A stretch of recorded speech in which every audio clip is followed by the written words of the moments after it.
Are you a brewhead?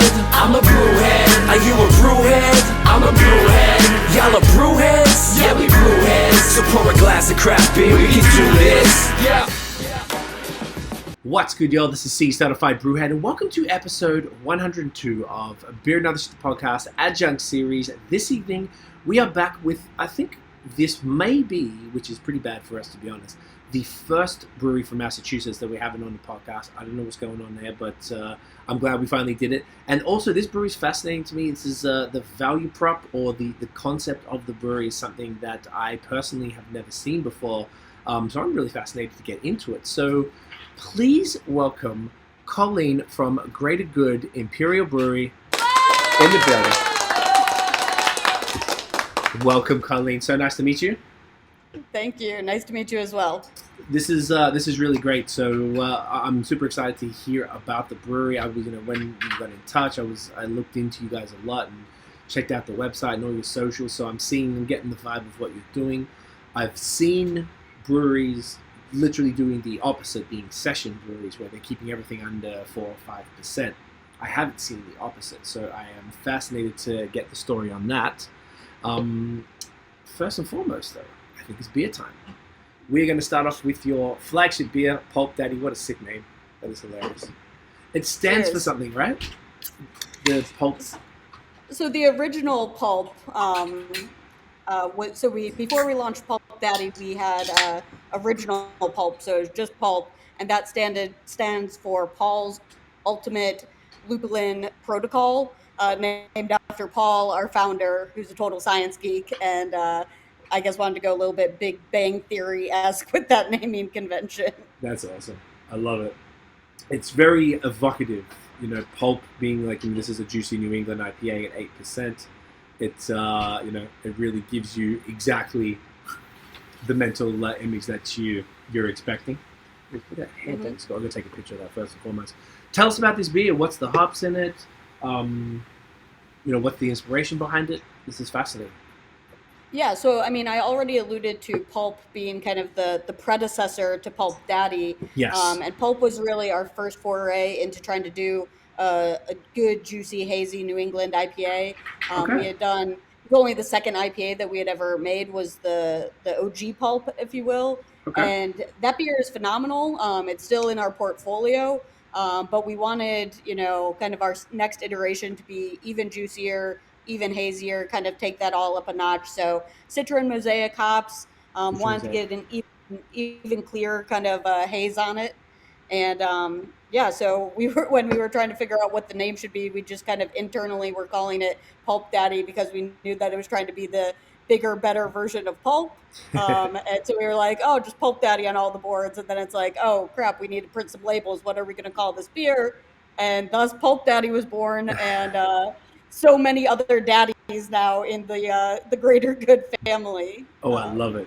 It's a great naming convention. Always entertaining. It's got a great citrusy, tropical nose. Yep. Cheers, first of all. Yes, cheers. Oh, yeah.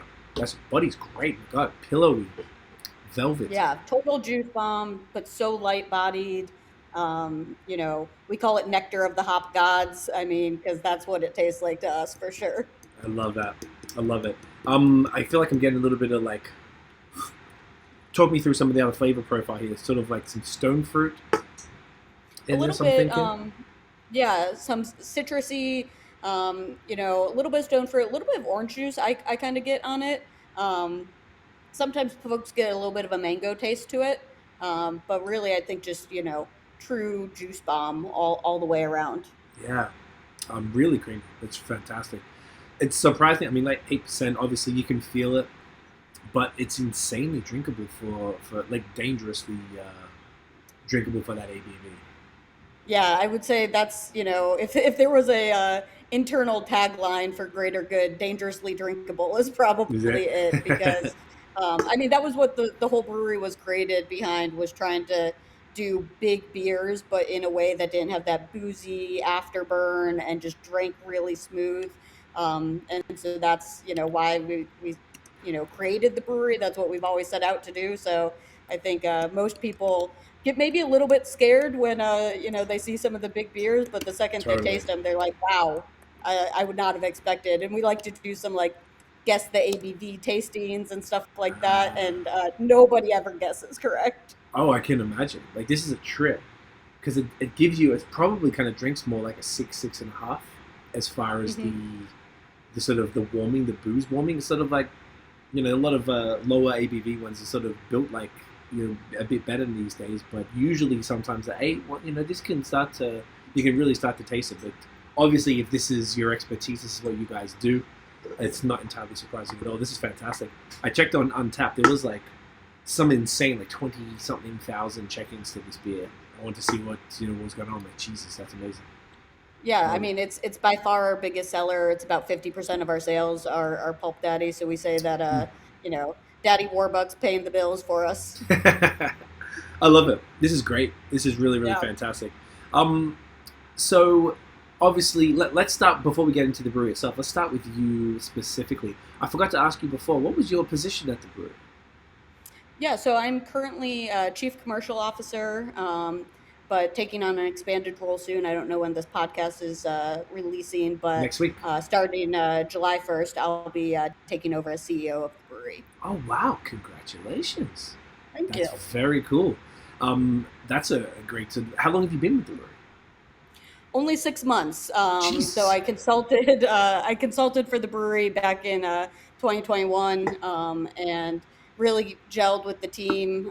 Connected really well with the founder, who was trying to look for a new leader to come in so that he could kind of take a step back from some of the day to day and still just be involved in more of a strategic level. And the fit just worked out. So came in initially as CCO, and then basically with all responsibilities except for operations and brewing the beer myself. We have a great ops and brewing team for that, but now we'll absorb that function as well and have all the brewers reporting into me as well. Still letting them do their thing because, if it ain't broke, don't fix it. 100%. Very, very key with this specifically. Well, that is amazing. Congrats on that. That is huge. The beer story. How did you personally get exposed to craft beer and kind of fall in love with it to want to make it a career? Yeah, I mean, if you ask my older brother, he would probably say I followed him into the industry. He's a brewer, and he got into the industry maybe a year or two before I did. Okay. I will not say that I followed him into the industry at all. I won't give him that pleasure. I was actually in Richmond, Virginia, working for a company called CarMax, so big used car dealer down here in the States. Oh, I heard about that. Yeah. Yeah, and I just kind of thought beer sounded like more fun than used cars. A little bit. But I'll admit I wasn't actually like very purposefully trying to get into the craft beer industry. I basically knew I kind of wanted to get out of the used car industry. Started searching around for different opportunities that I thought were in cool cities and in cool industries. And craft beer out in Portland, Oregon checked both of those boxes. So I threw my hat in the ring for a job I did not think I was going to get at Craft Brew Alliance as their head of strategy. And they wanted me, I guess. So jumped from used cars into craft beer, telling some crazy stories during the interview process of all of the similarities between the two industries that somehow somebody believed enough to offer me the job. But the rest is history from there. That's amazing. So you were there for a few years and then moved to Greater Good. Is that the path, or was there a few steps in between? So I was at CBA for about 5 years, variety of different roles. Initially started out, like I said, as head of strategy. As part of that, I absorbed our mergers and acquisition function, and had the distinct honor of leading the acquisition of 3 breweries that we closed all on the same day, which I would never recommend anybody try to acquire 3 breweries on the same day. That was, I think myself and our general counsel probably didn't sleep for the month leading up to it. And then it was kind of no good deed goes unpunished. So all 3 of those breweries were East Coast based, and I'm originally from the East Coast. So our CEO said, hey, Colleen, how about you fly back east and run our East Coast business and all of those breweries that you just acquired? So I flew back east, started running the East Coast business operations for CBA. Did that, for a couple of years through the early part of the pandemic, and then CBA got acquired by Anheuser-Busch. The Russian dolls of acquisitions going on there a little bit. So we got gobbled up by AB. I joined AB at the time of the acquisition as head of strategy for their craft division, which was then 21 breweries, large. Stuck around for a little bit post acquisition, trying to make sure integration went well and get a feel for all that. But pretty quickly realized that just wasn't the spot for me. No disrespect to anyone there, That's fair. but just wasn't the right fit. So decided to venture off on my own. Started my own consulting company, Second Sip Beverage Consulting, Good. and that's how Paul ultimately found me. I was actually doing an interview kind of like this for craft beer professionals, and he stumbled upon that. I never thought that stuff was actually going to work for promotional materials for the consulting business, but I just like talking to other people in the industry about beer. But he stumbled upon something I did, and said, "Hey, I'd like you to consult for the brewery." Came up to Worcester, did a little bit of consulting in 2021 just to identify some growth opportunities and just business assessment overall. Really fell in love with what they were doing, fell in love with the team. The beers obviously are phenomenal. And so when he made me an offer to join full time, despite it involving moving from North Carolina to Worcester, Massachusetts in January, somehow that They made got sense you. to me at the time. And so I moved up here in January to join the company. That's crazy. Was this your first experience with this level of weather, or you'd sort of lived in this type of environment before? So I was born in Rochester, New York. I Oh, think you actually had a brewery More from towels. Rochester on the podcast recently. I was trying to look at some of your recent episodes before I jumped on this thing.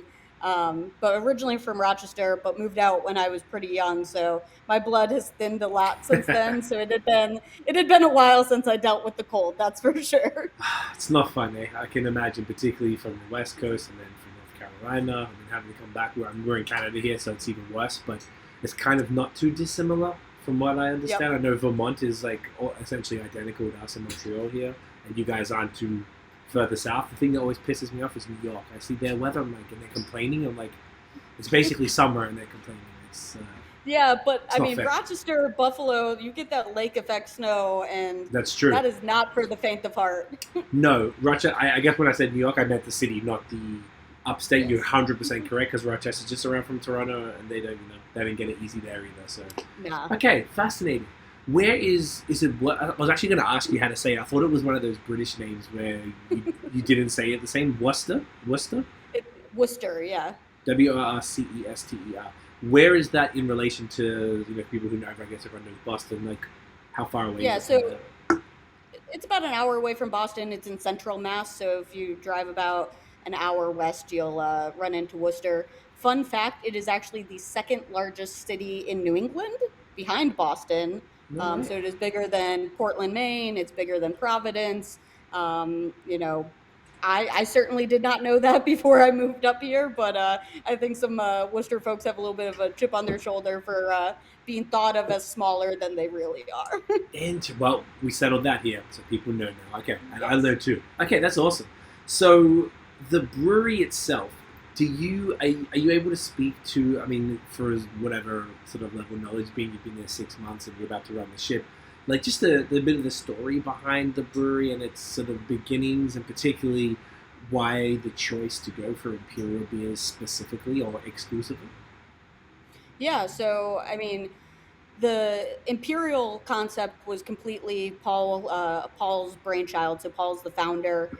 He had a passion for big imperial beers, and back in the early 2000s, he was kind of fostering this passion, but he didn't feel like any of the beers that he was tasting were that great. He thought most of them left that kind of either kind of syrupy mouthfeel to them that you get with some of the bigger beers, or just had a really harsh, boozy kind of aftertaste to it. And so he set out with this notion, I think initially just for his own pleasure to like make a beer that he was actually going to enjoy drinking. Started making some really good ones as he was home brewing.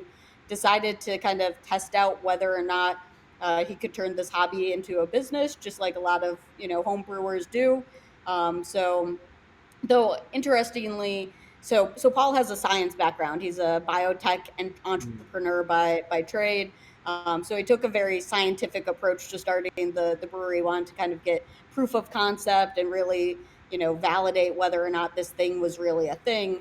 And so counter to how most breweries start, we didn't start with our own physical brewery. We did not start with a tap room model and then move out to distribution.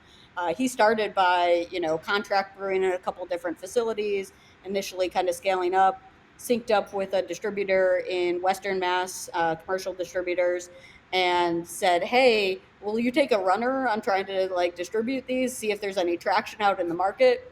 They sold out like crazy quickly. At the time, they had five beers. One of the beers that we'll try will be one of the original five, and 5 beers, and they sold out crazy quick. And so it was like, all right, I guess this thing's a real thing. And turned it into a business, started looking for a site to actually open a proper brewery, so that we could brew our own stuff versus continuing to just contract brew at other facilities. And so started the brewery officially in 2015. We opened the physical space in Worcester in late 2017, I believe. And it's been great ever since. That's amazing. So is this the only brewery of its kind that just does imperial beers? Yes, we are the first and only all imperial brewing company. A badge of honor that we like to wear. In the country or in the global space? In the country, maybe in the world as well, but we haven't validated all of the nooks and crannies of everywhere else. That's pretty crazy. So I mean, obviously this style, you clearly IPA, leaning you're in New England. It's you opened around the time when kind of the haze thing was really kicking off out there, so it makes complete sense that that's what you lean into, and that the audience for those style of beers typically are about like this is the money, this is what people want, the double IPAs. Yeah. So go. Yeah, I mean, so we didn't actually start out trying to be overly IPA centric. Okay. Like I said, we launched with kind of 5 original beers. One of them was an IPA. One was an Imperial Porter. One was an Imperial Alt beer with cherries. One was kind of Imperial Saison, but a little bit, maybe a hoppy Saison, I would say. And then the 5th, what am I missing? An Imperial Stout. So those were the 5 original, which we call our Passport series, because they were all named after a different location and took kind of some global inspiration behind it. But certainly we were not trying to like jump all in and be, America's only all Imperial IPA brewery, Right. by any stretch of the imagination. But, obviously that's, IPA is still king of craft. It's even more so king of Imperial craft. So when you look at the Imperial subsegment, it actually skews even further towards IPA than craft at large. So naturally, our portfolio started flexing more and more into IPAs. Being in New England, most of those were just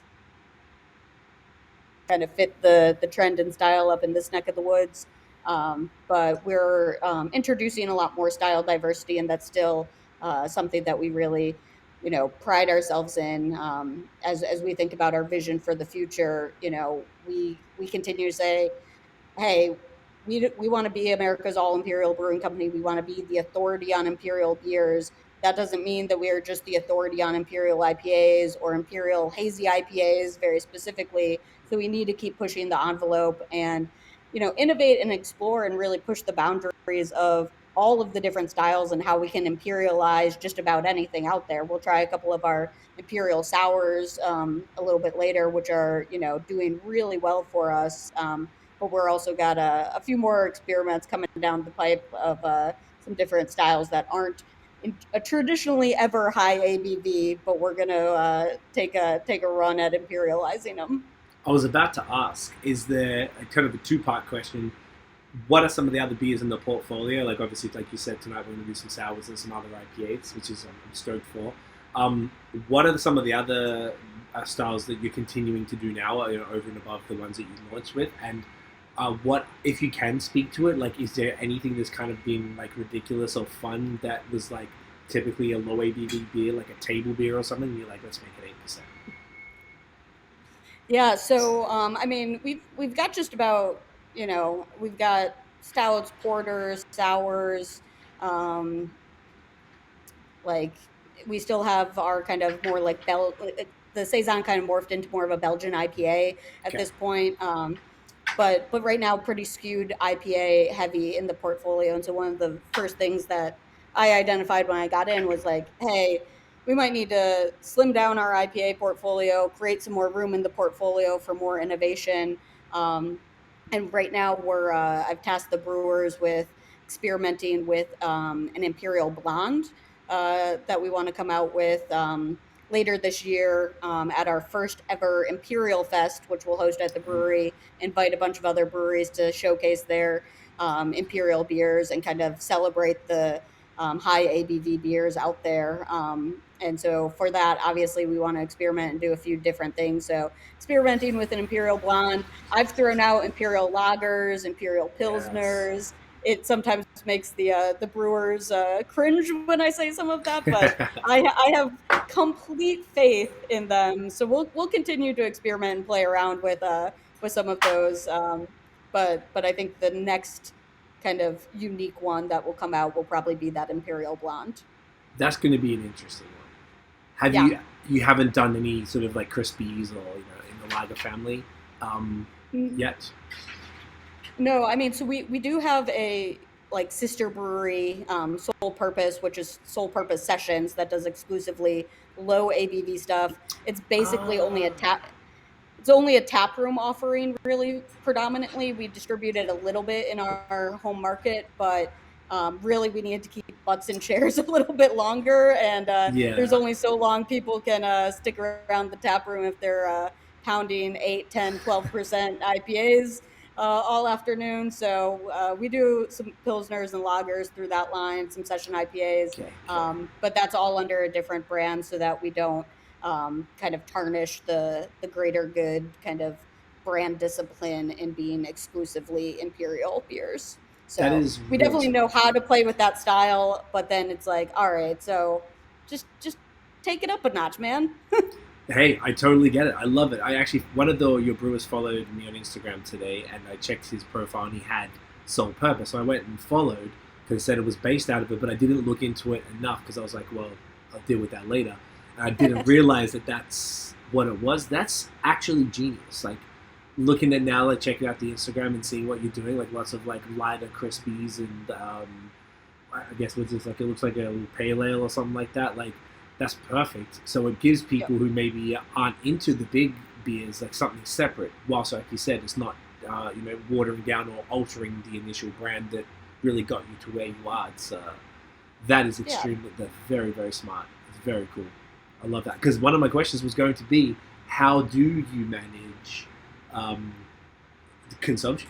Like, is it just like maybe you don't do full pours like this, or is it like how does that work? Because that's fascinating too.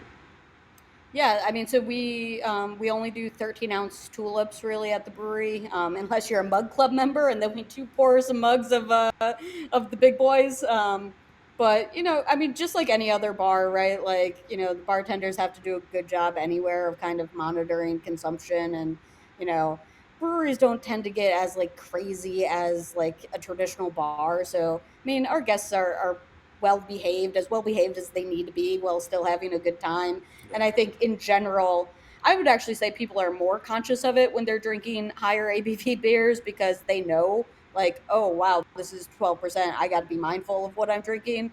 Whereas if you're drinking, 4, 5, 6% beer, you're not really thinking about that as much. So that could probably sneak up on you just as quickly as some of these big guys. Honestly, it really can. I feel like it's you can't overestimate how that goes as well. But I was thinking that too. It's like people that are obviously well aware where they're at, and they would adjust their consumption accordingly because otherwise I remember years ago, we did a collab with a brewery that was an 8% double IPA. And this was 2018. I remember there being a lot of friends who weren't just friends, like who had nothing to do with beer. And they came and I heard they drank like 5 of them, not realizing what it was. And I heard they were a little bit sick afterwards. And I was like, oh, people don't realize that, you can't behave like that with that ABV. Even though 8% doesn't sound like much. Instead people are sitting there pounding, I don't know, vodka sodas all night, which could be similar. It's just kind of different. It's Yeah, which is why I think by us being all Imperial and being loud and proud about that, it's like this bright, shining warning sign for anybody who's drinking one of our beers, so they don't accidentally, drink a 12% beer that goes down, remarkably smooth, and suddenly, they're 3 or 4 deep on that, and it's bad news bears. Oh yeah, that's not going to be optimal. I was also going to ask then, obviously the response from the market was highly positive. We started as a contract brewery and then, was positive enough to be like, well, people want more of this, and it led to a physical facility. The response from the community overall, so say if maybe people, are people always aware when they come in that this is what it is? Or I don't think they're always, I don't think they're always aware. I think a lot of people are really intrigued and excited as we tell that story. That we just wrapped up a lot of consumer research because one of the things that I kind of hypothesized was, I think a lot of people still don't really know what Imperial means. And so, how can we talk about this very differentiated value proposition in a way that will actually connect with them and in a way that will be speaking their language, not speaking brewer language, right? And so we were validated. Yeah, people don't know what the word Imperial means more often than not. I'm sure most people listening to this podcast are like, "What? That's crazy." But a lot of the general public does not know what Imperial beers mean. So we do a lot of education of trying to explain that. As people walk in, they're always very intrigued about the concept, especially in an environment right now where I feel like all of the headlines are dominated by non-alcoholic beers and seltzers and low ABV stuff and all of that. People are like, whoa, you're doing something a little bit different. Like, why do you do that? So it gives us an opportunity to connect with them, tell the story, and like we said, when they walk into the tap room, they can also have a sole purpose beer. If they you still get a handful of folks that walk into any brewery tap room that's like, what do you have that's the closest thing to Bud Light? And rather than just handing them a glass of water, we can refer them over to a sole purpose beer if they're not ready to take that leap to the higher octane stuff. Okay, that's fascinating.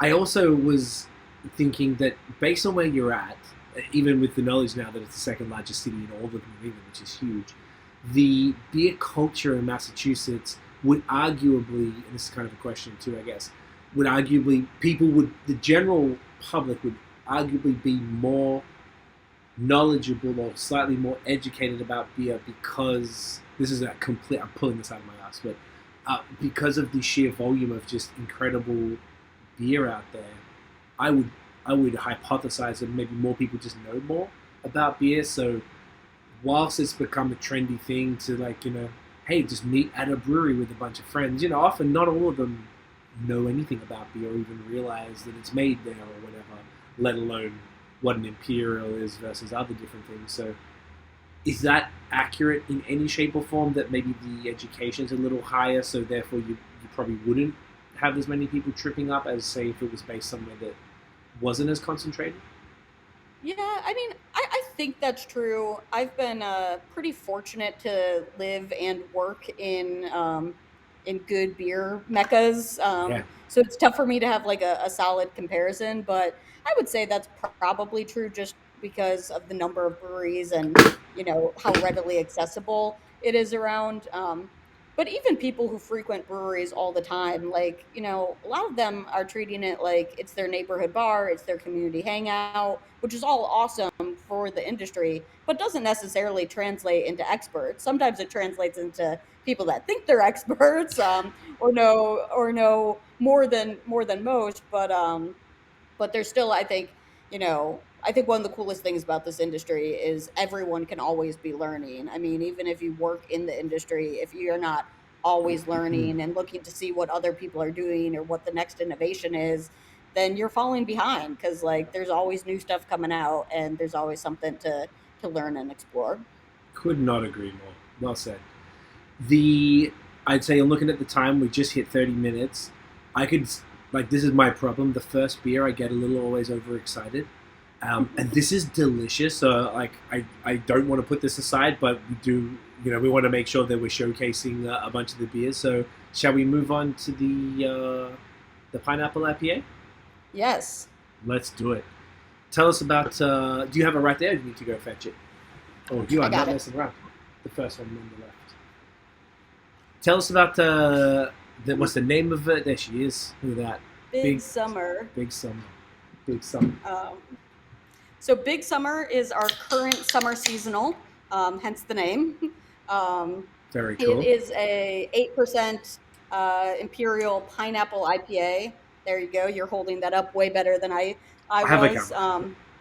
Galaxy and Sabro hops. Super. I mean, this was our first year brewing this beer. First time we're really getting into seasonals in a big way. And so, wanted something that was going to be just a great summer sipper, despite being a, 8% beer. And I think we nailed it. You could be the judge of it, but we started out at the beginning of the summer as we were launching it, or really in April when we launched it for the first time. And we only did like a couple batches of it, and we were like, we'll see how this goes. Sold out of it, in the tap room and across all of our distributors in like 2 weeks. Oh, wow. And so we sped up kind of when the second batch of it was going to be. And we've... I can see why. Yeah. That's awesome. Yeah, so we've now done our... I think we're up to having done 6 or 7 60-barrel batches for the summer season. So wow. It's been flying for us, and been our top seller in the tap room for the most part during the summer months, and just keeps cranking even more as the weather gets nice down here. That's amazing. Okay, well, cheers.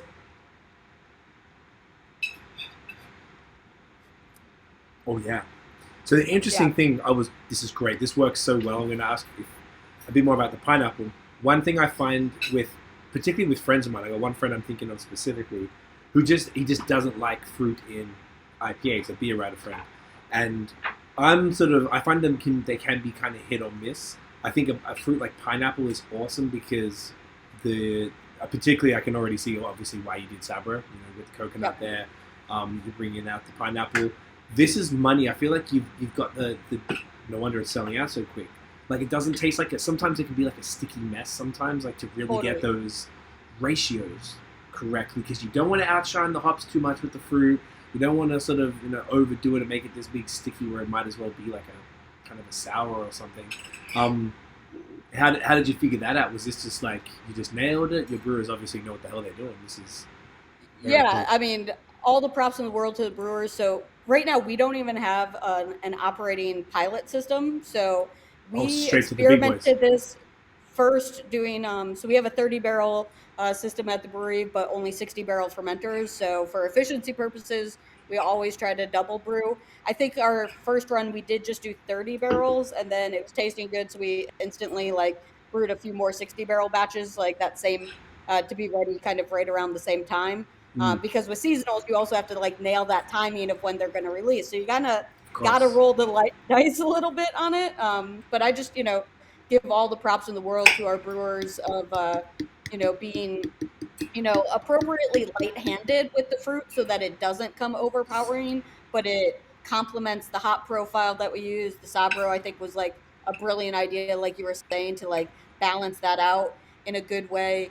And yeah, it doesn't become overpoweringly pineapple-y, but you could truly, you definitely get the pineapple on it. So it's not hiding, or people aren't like, wait, you said this was a pineapple beer? Where's my pineapple? So I think they nailed the amount spot on. Yeah, I couldn't agree more. It's super, was about to say it's subtle. I don't know if subtle is really the word, but it's maybe balance is probably the real way to approach it.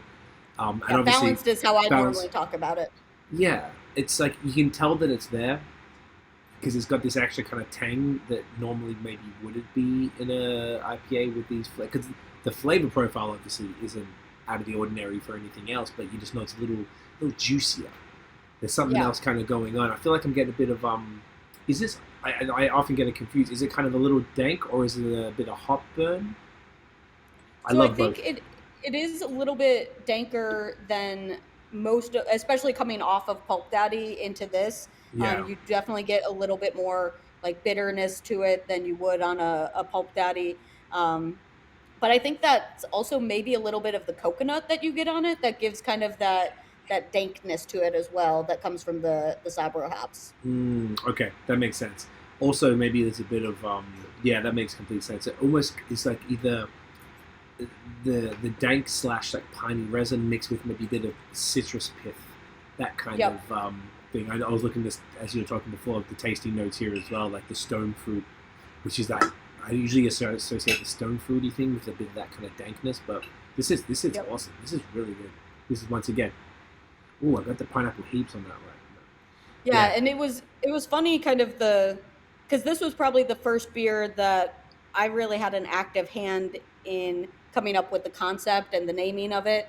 I think we were trying to one of the first brew schedule meetings I was sitting in on right after I'd started in January. Obviously, you got to get out in front of figuring out kind of what a summer seasonal is going to be. And we thought about bringing one of our like original beers back as the summer seasonal just to release it. And I was like, if we're gonna do seasonals, we gotta lean fully into seasonals, like, and call it something simple, call it summer. We make big beers, call it Bigg Summer. Like, let's just get after it in a very like simple, overt way that celebrates what we're trying to do with it. And yeah, I mean, it's been flying, and the seasonals have certainly become a way bigger priority. And I think in many ways is another example of us kind of zigging while people are zagging. Seasonals have kind of had their fits and spurts over the last few years. People have kind of moved away from them into just series and different other, rotational things, but not wanting to do kind of the overt seasonal Mm. type of thing as much. And we were like, you know, we haven't done that in a big way, like with our imperial twist on it all. Like, let's go all in on it and use it also as a vehicle for more of that style diversity. Ironic, I know, since we're having another IPA, but we've got a giant pumpkin beer coming out. We do a giant gingerbread ale around Christmas time, so very overtly leaning into the seasonal lineup, getting some different style diversity along the way, and just having some fun with it, right? So that we're not, you know, we love Pulp Daddy to death, but I think the brewers would get bored just brewing that over and over and over again. Oh yeah. Even though we could probably sell it as much as they can brew, we will be able to sell at that beer for sure. No question. It is. Yeah, that was spectacular. I absolutely see why that's a flagship. I love all those the seasonals. That was kind of the next thing I was thinking. Like, could you break down sort of the flagships? Obviously, Pop Daddy's the flagship, but are there maybe other year rounders that people can always find? And sort of what's so obviously the seasonal, is it like one beer per season, and then there's a bunch of kind of more mainstays? Like, what does that kind of look like for you guys? Or do you have like, I've seen this a bunch lately where like maybe it'd be Bigg Summer's probably not a good example, but there'd be like a one particular beer that wouldn't be associated with a season, but maybe you bring it back every 2-3 months or something like that. Like, it's not around long type of Yeah, so we basically break our portfolio into year-round beers, a few kind of rotational series of which our seasonal lineup is one of those, thing. and then within our tap room we do limited releases that are almost exclusively tap room only. If our biggest distributor wants a pallet, we might let them have one or two here and there, but trying to make those more exclusive offerings and also a kind of innovation bed. And so for our year-round offerings, we have this will be good. Like, let me make sure that I'm on top of it. We have 8 year-round beers right now. So Pulp Daddy's year-round. Greylock, which we'll try in a little bit, is year-round. Funk Daddy, another one that we'll try later, is year round. And then we have Vibes, which is like kind of Australian, all Australian hops, kind of like down under, kind of fun. It's all a tie dye kind of look to the can. Woo, which a nickname for Worcester is the Woo. So we named a beer Woo. That's a 10% IPA. Kind of has some like Mai Tai type tasting notes to it.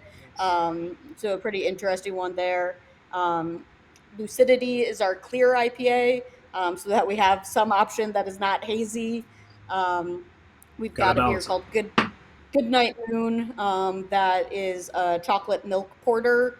Nice. Is an 11 percenter, also dangerously drinkable. And then we still have original pulp, OG pulp, as I like to say, as a year-round offering, because it just has so much of a cult following. We thought it would go away when we launched Pulp Daddy, but people still love the OG original version of it, so we still keep that around year-round. And then in terms of our different series that we do, we have one series that's just Pulp Daddy extensions. So Okay. every 2 months, we'll launch kind of a twist on Pulp Daddy. Right now, we have Blood Orange Pulp Daddy out right now. And so doing that, we have the seasonal lineup, which is four over the course of the year. Bigg Summer's running right now. And then we have our Funk series, which is our fruited sour series. We'll try one of those a little bit later, where we release a new fruited sour every 2 months with a different kind of fruit characteristic to it. And this is our first year kind of really getting earnestly into sours. So we've been having a lot of fun with that series. That's great. Okay, so this is Yeah. there's a pretty solid amount of diversity in the portfolio already, and obviously the things that you were talking about earlier with the blonde or the crispy type of beers and ramping them up is sort of the next challenge, which sounds pretty Yep. fascinating. Okay, that's Yeah. that's super cool. I guess the most popular then would still be the IPAs across the board, hence them still sort of dominating. Just Yep. right, you're just going where the tastes, where the demand is, as you should as a business that needs to thrive. Yeah, so Pulp Daddy is by far our number one beer. It's about 50% of our portfolio in terms of sales. Greylock, which we'll try next, is our second biggest beer in terms of volume. First biggest beer in terms of ABV. Right, So we'll just take it up a notch in a moment when we shift over to that beer, if you're ready for it. a must get. But together, those two beers represent about 65% of our volume out in the market. Obviously, within the tap room, a lot more innovation and a lot more, fragmentation of what we're selling. Though Pulp Daddy is still consistently, Pulp Daddy and Bigg Summer have been consistently our 1 and 2 sellers over the last couple months for sure. Very cool. Speaking of the innovation in the tap room, so obviously we'll be mostly focusing on things that are packaged and sold and stuff.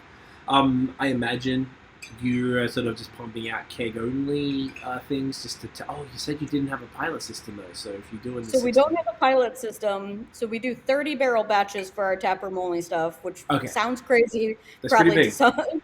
Yeah, it's not small batch, that's for sure. No.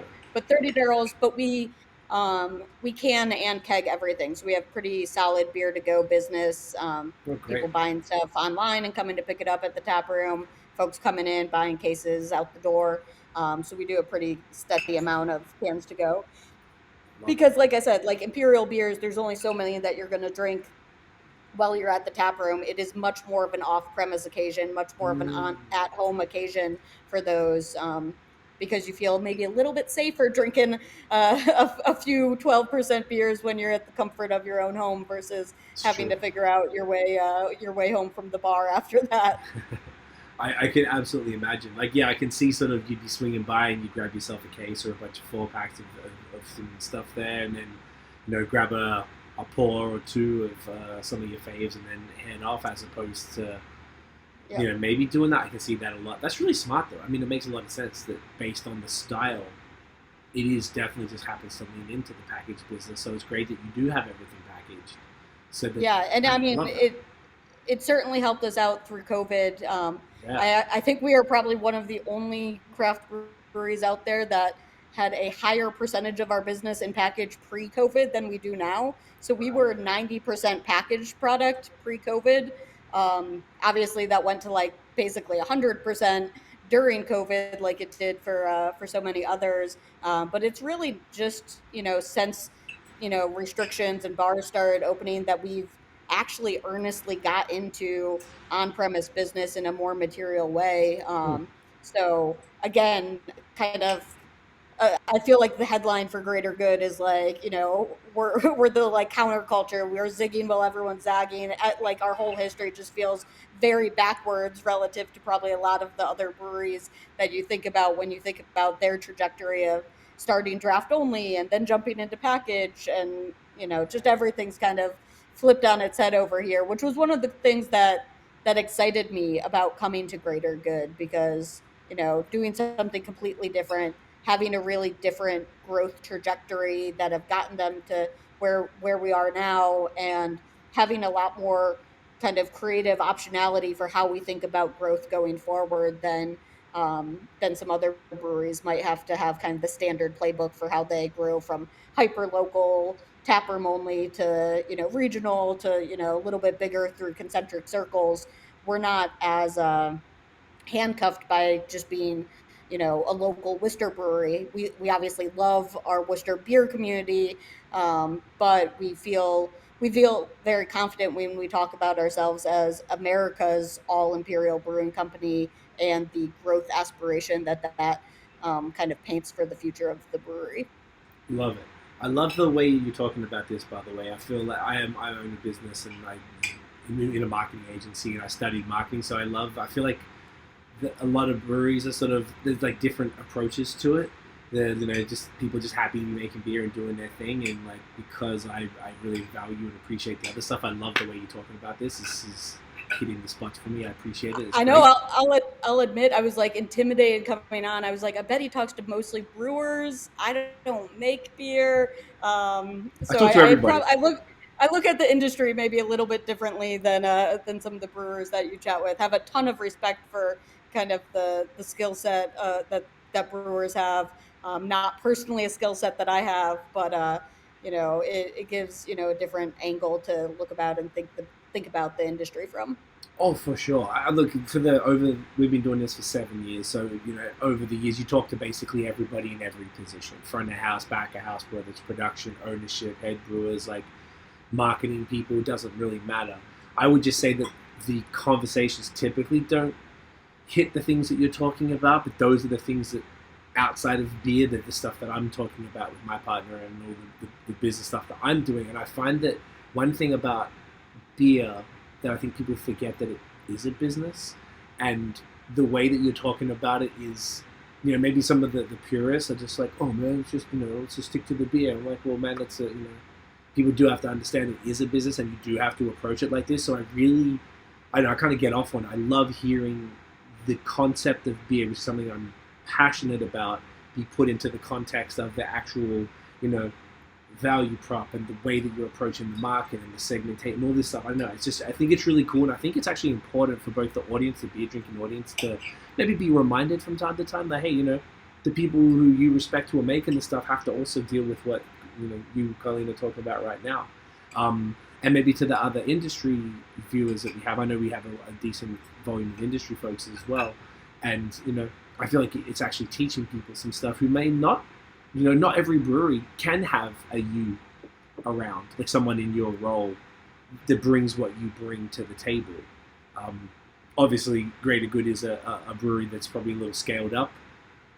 I'd be like, then maybe I guess it's really hard to sort of put it in context, but from the sounds of it, because most breweries don't talk in the way that you are, I would imagine that indicates, and also you talk about the physical size of the batches. The 60 barrels is pretty damn big for a batch to be pumping this other stuff out. So I imagine you might be at a little bit sort of a higher level with the distribution volume and the volume that you're actually pumping out, and the way that you're approaching everything. It's I just think it's valuable across the board. It's really cool.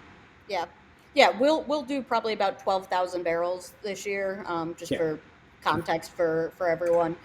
So I mean, bigger than many, but but from my view, like coming from a world of, Craft Brew Alliance, working with AB, like, you look at some of those breweries and it's like, all right, we're a long ways away from that. So Of course. I think it's a fun size to be at and a fun kind of time to be at Greater Good, really entering in kind of this next stage of growth. Love it. I love to hear it. You mentioned, just coming back, that was just a quick sidebar because I'm sure I appreciated it. You mentioned the pre-pandemic you were doing 90% of the business in cans and the rest in kegs, and then now it's kind of balanced out a bit. Like, what changed for you guys, I guess, once the restrictions lifted, as far as the approach to kegging stuff and getting out into licensees and things like that? Was it just the interest, or you wanted to switch it up, or how did that go? I mean, I think it was just focus. I think it was also, getting more like, Pulp Daddy now as our kind of true flagship as an 8% beer. That's a little bit more approachable. We like to say 8 is the new 5 at the brewery. So 8% is the new 5% in our mind. That's a So, good. it should be as drinkable as, any other 5% beer that you're having out at the bar. So I think just with having more options that kind of fit that on-premise drinking occasion, tons of support from our distributors to go bigger on that, but really just kind of focus and execution. I mean, I think the opportunity to a certain degree was always there. It's just like any other, business, you got to pick your battles and priorities at any given time. So I think, we're thankful about where we were pre-pandemic because it probably helped us weather the storm better than a lot that were like very heavily skewed taproom only or on premise, heavy on kegs. So very thankful of the position that we were in, kind of going into such a tough time for the industry and for the world at large. But now the world's opened back up and people are going out, and we want to be a part of that party. Yep, I love it. Okay, that's great. That is really cool, and I think actually that's kind of a nice segue. I've noticed that I can probably speak to here in Montreal and in Toronto that I've noticed just from people I talk to, from the vibe online, just from people around me, that there's a level of, I don't know if excitement's the word, but people are just keen to get out. They want to go out, they want to hit bars, they want to go to breweries, they want to go to restaurants, just be out and about, because the last 2 years was such, so many restrictions, so many, you couldn't do anything. So I've noticed that. Is that pretty similar down there? Yeah, I mean, well, sample size of one, I will raise my hand and say I was fully like that. I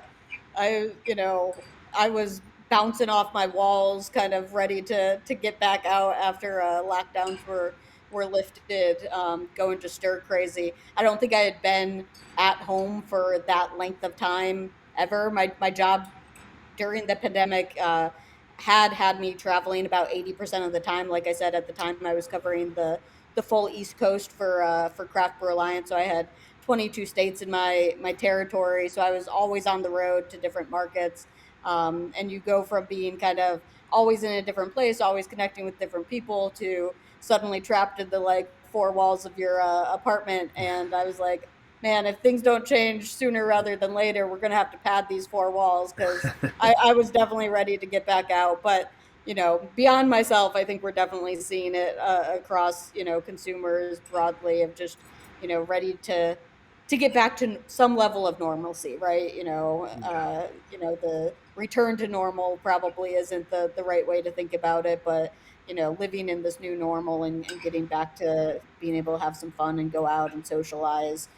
We're social creatures, right? At the end of the day, Exactly. so you can only hold us back from that so long before we'll want to bust out of our cages. You're so right. Well said. And wow, that must have been extra tough for you though, being your job being traveling. Jeez, that's hard. Yeah. Yeah. Yeah, it was. I mean, like with everyone else, though, right? I mean, I had it better than a lot of others. I shouldn't, paint this, tragic story of my life traveling and that I'm sitting around working from home, still happily employed. It could have been a lot worse. That's very true. Very, very true. Count your blessings, right? So, Yep. like, okay, so that's definitely a thing. I wonder if then, because when this all started, I was sort of like, oh, what's going to happen with breweries? Are they going to be kind of screwed? But I from what I could tell from everyone I spoke to in different places, that the demand kind of almost was the other way around. people were just losing their minds, at least in the beginning, stocking up and drinking crazy. Then it kind of leveled out. And then now it's got to the stage where I wonder if there's good, because I imagine it was in the beginning kind of almost a skyrocket of growth, and it kind of dipped to sort of level and then maybe roller coasted a bit. But maybe now with this, all the breweries obviously everywhere weren't really kegging at all. So now it's like gone, all the bars want to be back in business and they're going to be demanding it. So even from what I've seen, it seems like there's been a bit of a ramp up across the board with draft products and stuff, which is pretty cool. So I wonder if, does it look like, it's almost like I was going to say renaissance, it's a little bit extra, but, like a whole new lease on life for breweries, taproom, but also for beer bars or other places just pouring all of this beer. Like, have you seen that sort of that change, like the demand and excitement, I guess, from the industry side, not just from the consumer, but from like your licensees, like, get me kegs, I want Pulp Daddy on kegs, give me a bunch of them, that type of vibe? I would say now, yes. Now that things have, I think people are more confident about where we're at in this kind of, roller coaster ride, and can kind of bank on things remaining open and not, rolling back on us. But I would say in the early phases of stuff opening up, there was probably still a level of cautiousness as things opened back up. So you may have seen, a bar that had 16 draft lines say, I might only put like eight drafts on, because if things shut down again, I don't want to be sitting on a bunch of kegs that I ate the cost on and all of that. So I think, I think as an industry, brewers need to remember that, we had some tough times as an industry, but bars and restaurants had an even tougher time. So, like, being mindful of those retail partners that we have and what they went through, and, not trying to be, I always think the best sales approach is not being like overly assertive or pushy, but really trying to understand what that account is dealing with, whether it's what they've been dealing with from COVID, but also like, what's going to work well for them in their concept, what's going to work well for their think it's different, as kind of things have opened back up, to really listening to those folks, kind of hearing what their issues are, what their concerns are, and seeing how we can support them. So we love to come to bars and do tastings and samplings and support them with a little bit of attention that way, to make sure that, hey, if you take a runner on this, because we don't have the cheapest product out there. I'll be transparent. Like our kegs aren't the cheapest for a bar to pick up. So we want to make sure that we're giving them the support so that it will definitely pull through. And it's good for us as well, right? Like, again, not a lot of people understand imperial beers. Some people might be scared to try a bigger beer. So you get out there, you start sampling, you get that liquid to lips. And I think, that does all the selling you need out there. And then that bar is also appreciative of the support that we're giving them. So, I think now that we're getting back into being able to do some of those things, there's a lot more comfort with being able to be like, all right, well, I know Greater Good's got my back as I take, a runner on a, $300 keg or something like that. Right. Okay. That's really interesting as well. I guess I didn't really think about the price point of things, which, if anyone, is familiar with beers of this ABV, it's just part of the game. It's, this stuff is expensive to make, and therefore, it's expensive to purchase. When you were talking about the tastings, and I'm thinking about, I often always like to consider for every brewery I speak to, like I wonder if about the gateway type of stuff, like are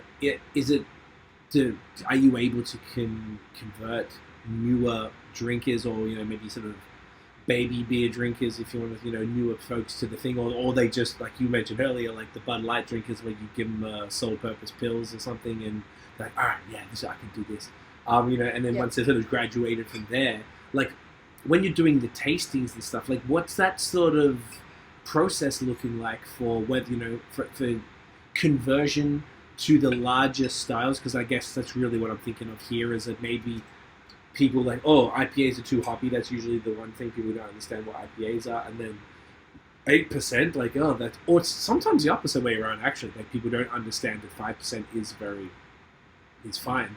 Um, and so people are either scared of the 8% or they don't think it's enough or something. Yeah, what does that kind of look like, and what's the general feedback, or how do you negate the obligations and stuff? Yeah, I mean, I would say Objections. my favorite thing is when we sample people that say, "Oh, I really don't like IPAs. Like they're too bitter. Like I never drink IPAs." And I'm like, "Try a Pulp Daddy. Like try a Pulp Daddy." And they're like, "Oh my gosh, this is like drinking juice." Like, and they're just like coming back for more. And it's funny because I do think some of these bigger IPAs, when done right, are smoother. Sometimes you get a little bit more sweetness in them. You don't get that harsh bitterness as much as some kind of traditional IPAs because they can be a little bit more kind of balanced out, especially a big hazy IPA, right? Total juice bomb. Um, I mean, I think without overtly trying somebody and sampling them on that, I think that consumer wouldn't choose that because they'd be scared to. They wouldn't know that it's not going to be, what they associate as, super bitter, hot bomb kind of IPA. But I mean, everyone's going to try a free beer. No one's going to say say no to that. So you give them a, couple ounces. And I'm like, hey, this is no pressure. Like, if you take a sip and you hate it, go back to drinking whatever you were drinking before. I'm not going to take offense to it. You do you. There's drinks for everybody. But it's been fun to see how many people we've been able to convert that way, and how many people are just like really surprised either at the ABV or the lack of bitterness or the smoothness and kind of balance in a lot of our beers. Which anytime we get feedback like that, we're like, check, we've done our job. This is exactly what we've set out to do, and it's not just us saying that to ourselves. It's now consumers telling us that that's the experience they're having with our products as well. That's cool. That's super cool. I guess it must be extra fascinating, I think, for just for what you guys do and just seeing how people react, because I guess most people just wouldn't expect it. They wouldn't even, particularly if they're newer crowds. Do you have a which beer converts the most people? um I would say probably Pulp Daddy Fair. converts the most people. um our sours have been doing sours. I think are also like an entry point for people who aren't necessarily beer drinkers. I mentioned earlier that my brother, says that I followed him into craft beer. Well, my mom says, like, what did I do to get like two kids in craft beer when I'm a wine drinker? But now we've converted her over to sours, and she enjoys some sours. So I think those have also been another way in because it's just such a different taste profile than what people associate with beer in their head, as if Yes. there's one definition of what beer is. That's part of the challenge, I guess, right? Of craft beer is breaking Yep. that perception. I'm not surprised you're saying that. I've noticed that either New England's and people are like, "What the fuck is this?" Or they'll try the sours, and particularly if they're white wine drinkers, and specifically because it's that little bit tart, a little bit fruity, when you're giving them a sour, and they're like, "Oh wow, this is." Particularly if it's not like some sort of the barrel aged enamel shredded Yeah. thing, which or have their time and place. Love them, but they're not really going to convert many folks. Hmm. That's awesome. So I'm looking at the time again. I think, like I know we're pushing through these. Are you ready for the big one? Let's do it, man. Alrighty. Babe, can you grab the next one? Can you get a sec? Thank you. In order. Yeah. All right, Colleen, I'm ready. Show it up. Show the people what we're doing. Yes. Greylock. So this is Greylock. This is our biggest beer in the portfolio at 12%. So I'm only going to pour myself a small amount so that I can get through the rest of this interview appropriately. But Greylock is the highest peak in Massachusetts. It's a mountain. So highest peak in Massachusetts is our biggest beer. It's kind of the story behind it. We use Citra Mosaic as well as locally grown pipette hops within this. Okay. It is a quadruple dry hopped beer. Okay. And yeah, I mean, we've probably used the phrase dangerously drinkable a few times already in this conversation. This is that to a T. I think for me, I think Greylock represents the epitome of what we set out to do with Greater Good, of these really big beers, but in a very drinkable, very approachable way. Greylock was one of those first 5 beers that we came out with that I was alluding to Yes. earlier. So you can see kind of it's got slightly different packaging. So that's the like actual Greylock Mountain. So all of our Passport series beers Beautiful. kind of have this type of look and feel where they feature kind of the location that they're inspired behind. So Okay. that allows them to kind of stand out a little bit different from the rest of our portfolio. Um, but yeah, it's like I said, the Citra Mosaic hops, and then some locally grown hops. You get, I think, really good. You should get a lot of aroma on this one. I think it gives probably the biggest aromatics. A lot of citrus forward, but probably a little bit less kind of overtly like juice bomb kind of deal. So it's a little bit more of a mashup of using some, hops from the Pacific Northwest, a little bit of West Coast inspiration, but still trying to make that true New England style.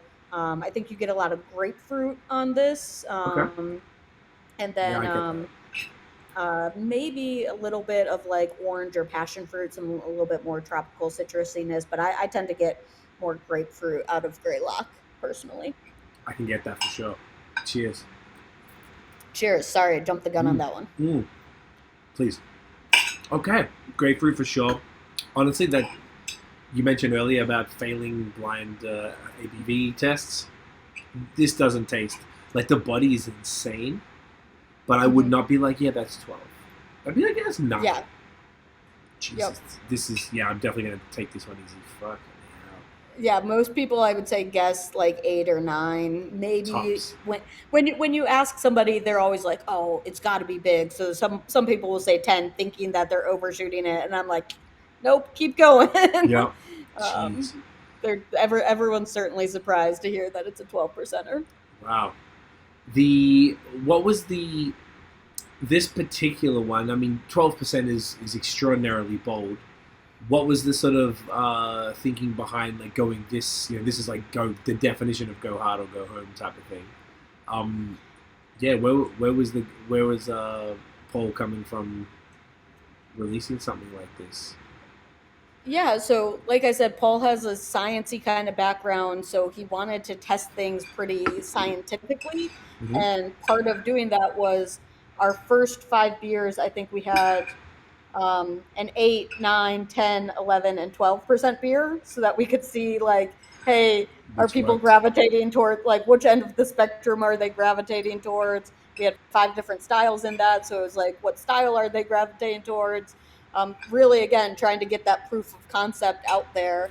And so Greylock happened to just, we had to fill a 12% slot. And so it was like, all right, we've got this inspiration from Greylock as the highest peak in Massachusetts. Let's make that one the biggest and go from there.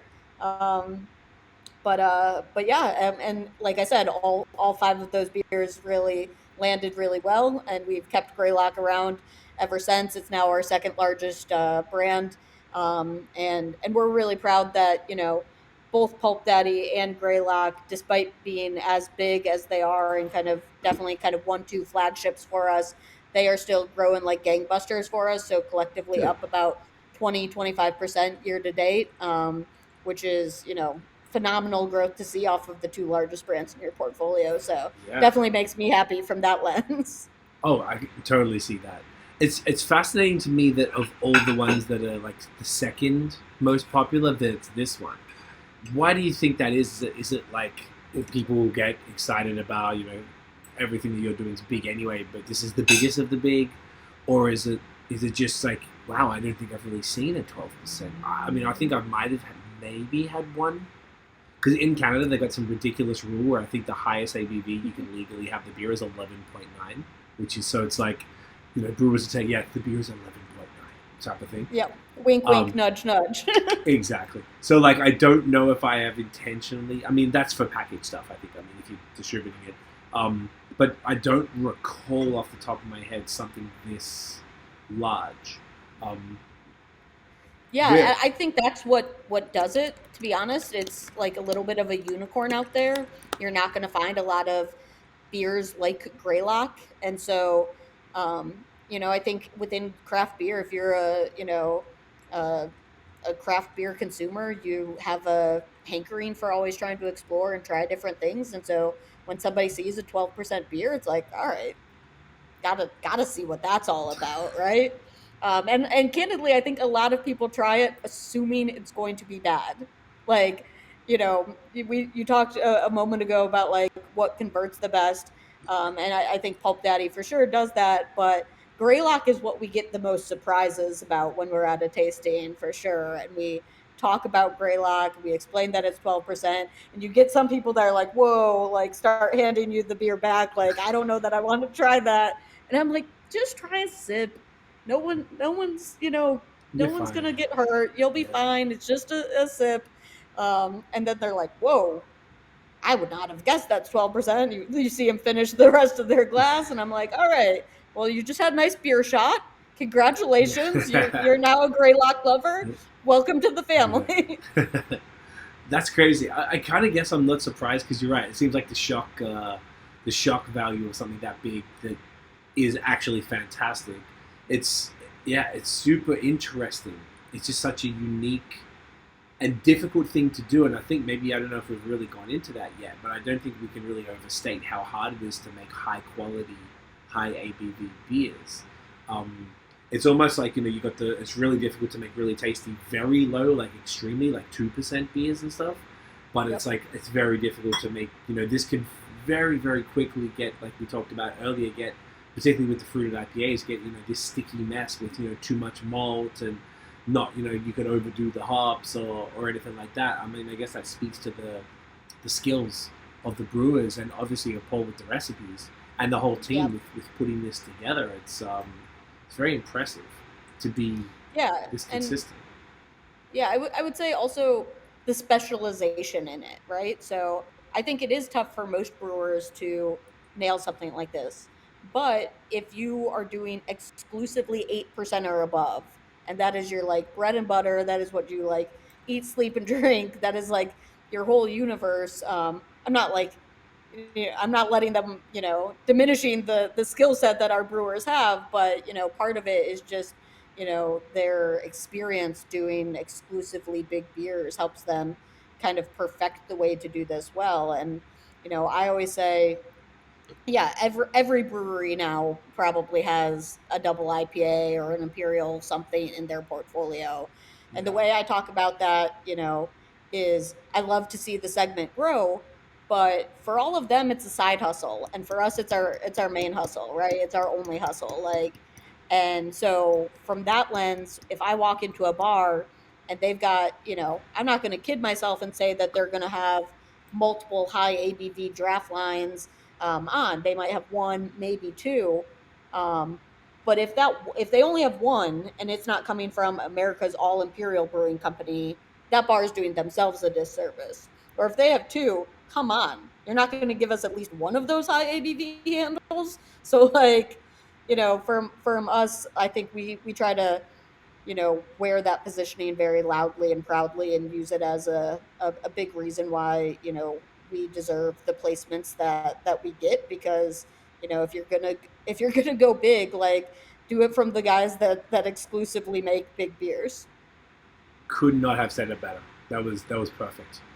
I love that. I love that so much, and I feel like that would be. I mean, can you say it to them like that, or is that a little direct, maybe for? I mean, I'm a fairly direct and fairly competitive individual, so I don't shy away from saying that directly to somebody.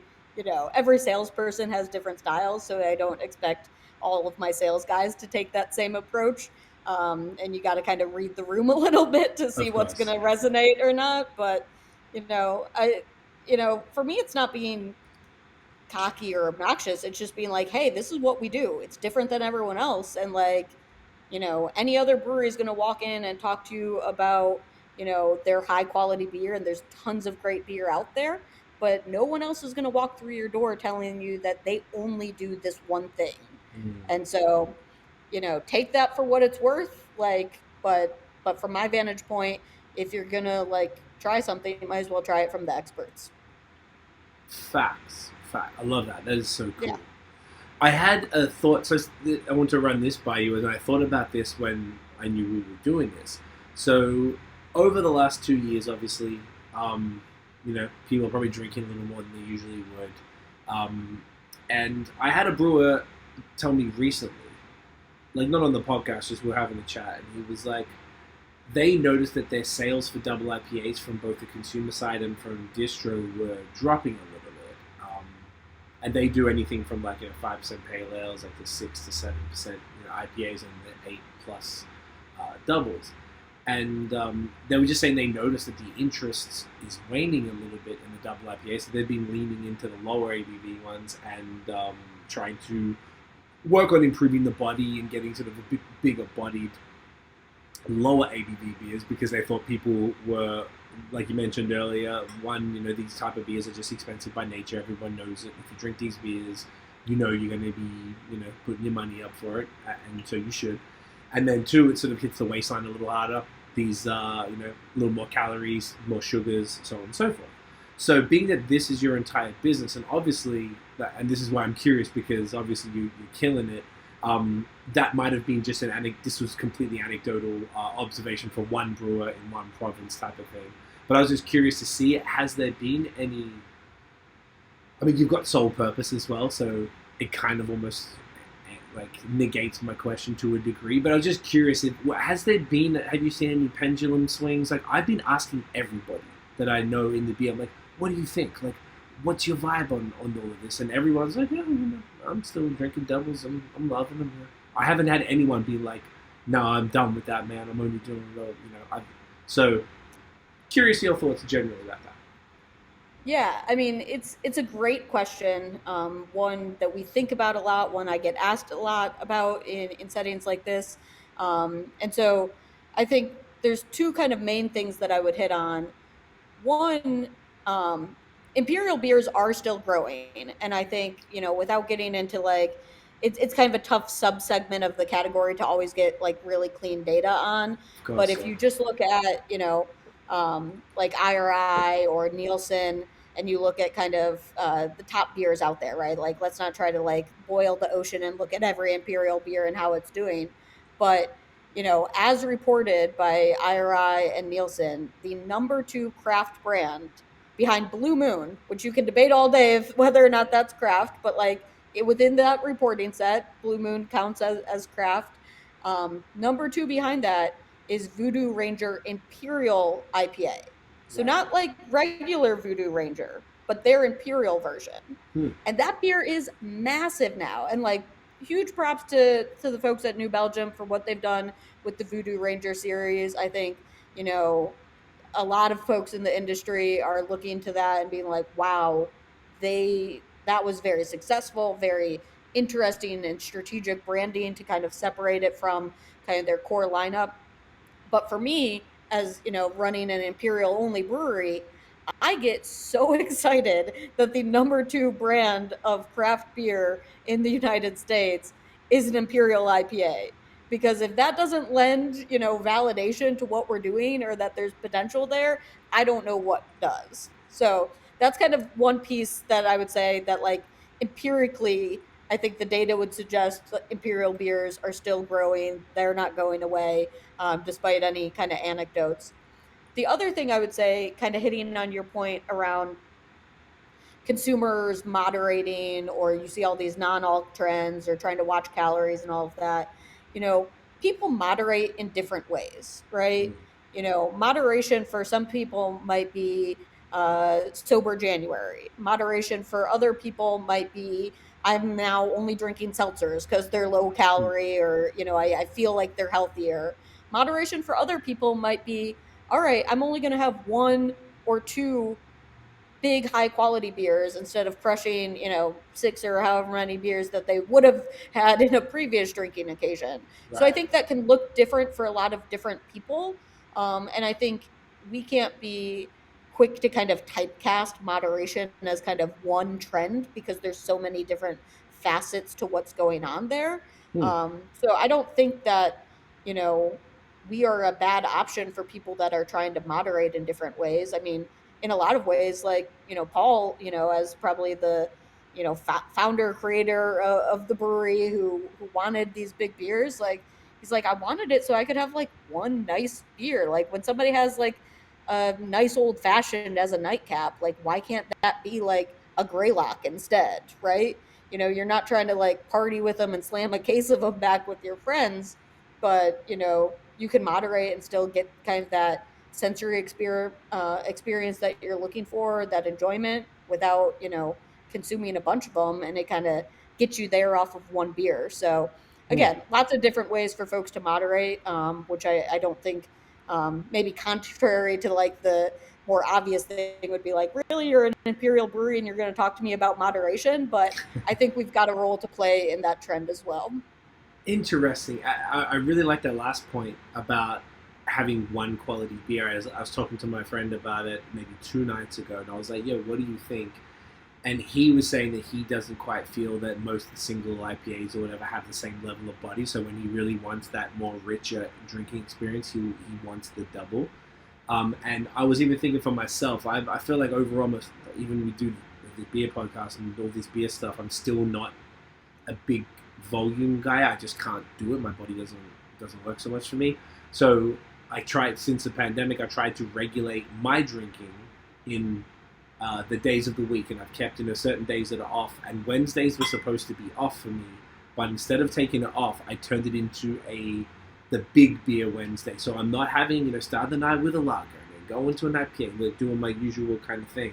I only have one beer at the very end of the night, so I've had dinner, completely, and then I have one super high ABV beer for the exact way you described it. I can sit there with a high ABV beer and enjoy it. I don't have to worry about getting too trashed, because I know I won't, because I have a full stomach, and I can just really just soak it up and not have to, there's no other beers where I'm drinking 11% at midnight after having 4 other beers, which would never be good for anybody. So like, yeah.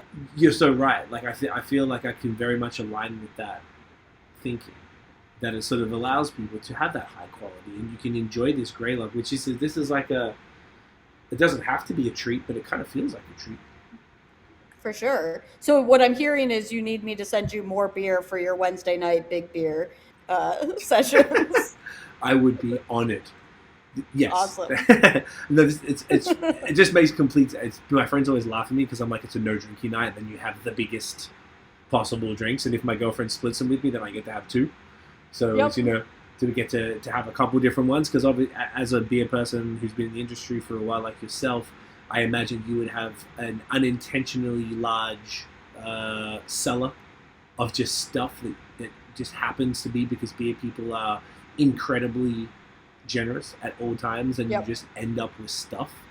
And then you're like, oh shit, now I've got hundreds of bottles and all this stuff that are high quality, but I can't drink all these, so you end up with a cellar and so on. So I was like, that was my way to combat the cellar problem, was to be like, all right, I can't see any other way to fit this in my schedule, but this is one way where I had nothing else, and I really look forward to it, because it's just, I'm able to just have this 1 and maybe 2 beers if I'm splitting it, or if I'm feeling a bit cocky, I might even go 2 back to back, and I'll be able, I'll be okay to handle it. Like you were sort of saying, even it's like having 2 of these Greylocks, maybe 2 12.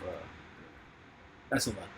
But still, yeah, it was interesting that you're saying that, though, because I just definitely align with that, and I feel like that's kind of what it is, because in a day and age where maybe just life, everything is like quick, you don't think about anything as much, and it's not as like, everything is less quality, and it's just, fast food, everything, whether it's social media, the videos are getting shorter. No one wants to sit there for a 10-minute YouTube video anymore. You want 30-second TikToks and stuff, If you look at that and then compare it to beer, this is the complete opposite of that. This is like craftsmanship and quality, that you can sit there and just soak this up, and you don't have to, you can have it as an occasion if your body allows and you want to have multiples, and do it up. But if not, this is, I think that's a really great way to put it. That was a really good.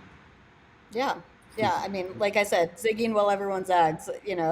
Everyone else can do their 10-second TikToks, and we're gonna slow drink a nice, savor a nice 12%, Greylock. Oh yeah, I love that. I think that's just a really smart way to approach it. Have you had? Is this going to be the peak of the ABV? Speaking of that, like, do you foresee, getting a bit north of that? So 12 is the highest we do. We don't have any plans to go higher than that. Laws kind of vary state by state down here in terms of Of what's acceptable. course. Yeah. Um, so that was, we have right now we have a brew pub license versus like a farm brewer's license. All of the boring stuff that like we don't need to go into different licensing types for Nice. breweries. That's not great content for anybody out there, but those different licenses also have different restrictions for the amount of ABV that you can have. So right now we're staying capped at 12. Okay. But maybe we'll introduce another 12% beer to go, side by side with Greylock. We'll have to, Greylock, and then if we ever go bigger, we'll have to call it like Mount Everest or something like that to tower over What do Greylock. you? Stick with the mountain theme. It's the only way to do it. Have you guys Exactly. have you guys ever looked at a barrel program or anything like that for some of the darker beers and such? Yeah, we have a barrel program. We Cool. every year we released bourbon barrel aged Havana, which is our Russian Imperial Stout.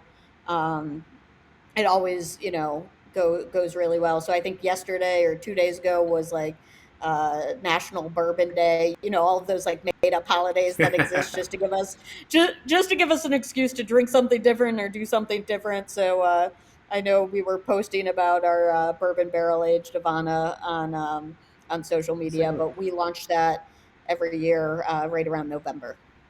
okay, so it's a sort of a seasonal Christmassy thing, nice and here it is. I like that barrel aged. What kind of bourbon barrels do you use for that? I do not know off the top of my head. I did not do that piece of homework It's before. I okay. was like, I got excited. I can get back to you on that one offline. I'll ask one of my brewers what we use. No problem. I'm just scanning through the Instagram now, looking for that. I mean, you guys do some really interesting stuff. Like, even like you mentioned this before, the Lucidity, like an IPA with cherries. Was that one of the originals? That was one of the original ones, wasn't it? Or was that a seasonal? You mentioned it So as. Lucidity is a year-round beer for us. Right now, it's our clear IPA. That was And that then one. Okay. Yeah, and then occasionally we will, within the tap room, do kind of different like fruited twists on some of our different beers. So Cherry Lucidity was a tap room only um, exclusive. I think we had just gotten some like really good cherries from our fruit provider, and we were like, what should we do with this?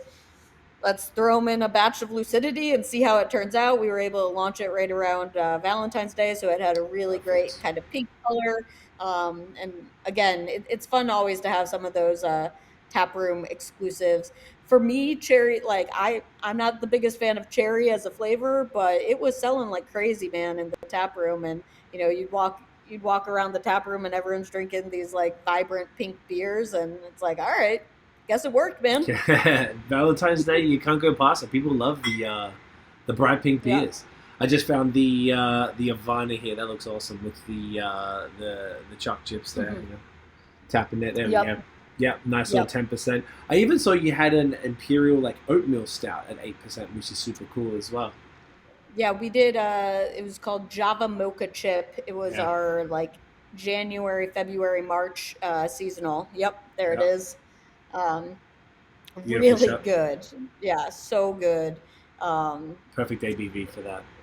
yeah, that was and also just a perfect time of year to be wanting to sip on that nice like I'm a big coffee drinker, so like any kind of like coffee flavors that come through in those dark beers, that's what I gravitate to. Money. Oof. Do you guys use? I'm huge on coffee as well. Do you guys use? Do you guys work with any like local roasters for beers and stuff? Yeah. Yep, yeah, we used a local provider. Who was it for Java Mocha? Um, Might even said here actually. yeah, Acoustic Java locally here. There it is. Acoustic. Yep, Acoustic Java. Okay, cool. That's awesome. Are they like a third wave? Yeah, they are. Look like a third wave cafe. yep. Fire. I love that. That makes me really happy. I love it when breweries work with another business, and I find that like coffee, honestly, if I had time, I'd start a coffee podcast. I love it. I don't really know shit about it, but I love it. And it's, I know, same. have you, like, even just the cuppings, like I tried to do it. I did it in Vermont one time, and like I'm really bad at it because you had to do this weird thing with the spoon. You have to suck it up, like inhale it or something. Yeah, It's weird. it seems so strange, but I would Yeah. love to do something like that. You know, It's super do fun, coffee right? tasting. Yeah. Yeah. Coffee tastings are fascinating. They have like, it's like similar taste profiles to beer, which I learned more about it from beer than you can apply it to wine. It's like the whole way through for any sort of like really crafted small batch beverages. Like the approach is great. So I really love seeing local businesses, and like, looking at this, if I was in Worcester, which I hope to be at some point, I'm like, this is a place I would go immediately. They've got all the latte art on there's like certain things that's hilarious with cafes, like fire cafes. They have the same characteristics. Like they always have the latte art, and they have like, open steel beams. They usually have a lot of plants and wood. Like there's a bunch of things. It doesn't matter where in the world you are, it's the same thing. It's very fun. Totally. It's kind of like the same thing though for breweries, right? Like there's that Yes. standard playbook, like walk in, exposed brick, window into the brewery, Yeah. often the like generic, like just black tap handles to try to get that like sleek look. Whereas Yep. I'm like, no man, slap our logo everywhere. Give us Yeah. our real Brand tap it up. handles. Yes, branded up. Exactly. But yeah, there's kind of that same playbook everywhere. It's very, very funny. But that makes me very happy. Oh, of course, I was looking at it right here. They actually had a full picture of the. You had a release on January 14th, and there was a picture of the coffee beans here. I imagine, was that to do with one of the. Was that the Havana, I guess? No, that was for Java. Oh, that was the Java. Mocha. Okay, Yeah. cool. I Yeah, think that's that was for super- Java Mocha. No. I would assume right around that time. It was 2 posts away from that. You're 100% right. Yeah. We tried to Very do cool. a lot for like all of our different like seasonals or rotationals. Do like some teaser posts like a week or two before we're gonna launch it. See if people can guess what we're about to release. Just keeps it fun. It's beautiful. I love it. Very, very cool. We keep pushing through. Shall we jump into the first sour? Yeah, Funk Daddy. Funk Daddy. Let's do it. I am ready. Another of the Daddy series. Okay. Exactly. So Funk Daddy here Yes. is There he is. actually a sour IPA. So it is a soured version of Pulp Daddy. It is essentially the Pulp Daddy recipe, Okay. just soured. And it was our Smart. first real foray into sours. This is personally my favorite beer in our portfolio. Okay. It's a big call. Yeah. So 8%, sour IPA, kettled soured Pulp Daddy, essentially. It won silver at GABF last year Nice. in the contemporary sour ale category. So we're hoping we can perform as well with it. But for us, it was really the full inspiration of us leaning more heavily into sours overall. I think the note that you get on this, the way I always talk about this beer, is it's like an imperial shandy, Ooh, okay. which sounds really crazy, but you get, I think, a lot of like lemonade-y kind of taste to it. Yeah. And so Wow. for me, like, if you're not an IPA drinker, like, this is a good gateway in. If you're not really a sour drinker, like, it's also a gateway in from that perspective. So, across the board, this is one of the most fun ones to like have people try. And like I said, is like my favorite beer that we make right now. I love to So see cheers. it. Cheers. Oh yeah, you're right. Imperial Shandy. Right? Yeah, super citrusy. You're 100. Like the way you described that was on the money. It's sour, and it's like I don't even know if I call it sour as much as tart. So it's not like there's no that thing where you make a face. It's just like, oh, that's pleasant, like that citrusy thing. The last one we tried might give you a little bit more of that, but this again was kind of our gateway into sours. Again, playing off of the whole daddy situation. So we're actually, this podcast will come out after it because I think you said it was coming out next week. Next week. but we're doing a big Father's Day fest at the brewery because this weekend's Father's Day. And we have a lot of daddies in the portfolio between Pulp Daddy and Punk Daddy and Blood Orange Pulp Daddy and all of that. So figured, let's invite everyone around to drink some good beer and celebrate the all of the dads out there as well as all of the daddies in our portfolio in terms Yeah. of the beers. That's a great idea, and I didn't even think about the Father's Day correlation with that. That's amazing. That's very, very cool. Yeah. This is fascinating. It's just straight it's like lemon lime on the nose, like really heavy. Mhm. Hence the green and yellow label there. Yep. Mm. Yeah, I feel like that neon green color just like screams sour. So it's like, all right, you got to do something kind of funky like that when you're launching a product like this. Of all of the beers, this is like I don't know if 4 or 5 so far. This is the most dangerous. There is absolutely no way in hell. You would think that's 8%. I have to chill the fuck out. I'm taking I've been actually looking at how much I have there. I'm looking forward to knocking them afterwards. I think I've done quite well, controlling myself because I just find you get in the conversation, we're hanging out, like taking the notes. Yep. I end up just and I ask a short question and then you have a long answer, so I just get to sit here and drink. It's kind of a good gig for me. So I've really tried to control that tonight because of this. I can see this being a problem. This is fantastic. What? So it's a kettle soured version of the Pulp Daddy. So is it? It's the same hops, I imagine then. Yep. Which is Citra and Mosaic. Yep. Okay. And what else is done? Because it's got a kind of a bit more of a bright yellow haze as opposed to. Whoops! This one is actually looking at it in the camera, it actually barely looks different, but in person, it's kind of slightly more orange. That's all. Yeah, I mean, I don't know what creates that because I ask the brewers constantly because, like I said, this is my favorite beer. I'm like, what are you doing to this? And they're like, we literally just kettled sour Pulp Daddy. And I'm like, I think there's something you're not telling me. There's got to be something more going on, but there's no actual fruit thrown in, so it's just purely kettle soured, sour IPA. And, okay. It's so bright, I think. So, refreshing. Like I said, it's like lemonade, man. This is so dangerous. Refreshing as hell. I love that this is the beer that the podcast is just going to go silent for 30 seconds and we're just going to drink and not talk. I seriously could. I'd be comfortable with that because I feel like we're comfortable. We have a rapport. We're good. Yeah, it's like when you sit down at a really good meal and it suddenly goes quiet and no one's talking. It's like, all right, that's compliments to the chef, right? So compliments to the brewers on this. Yes, please give them tip your hat to them for me.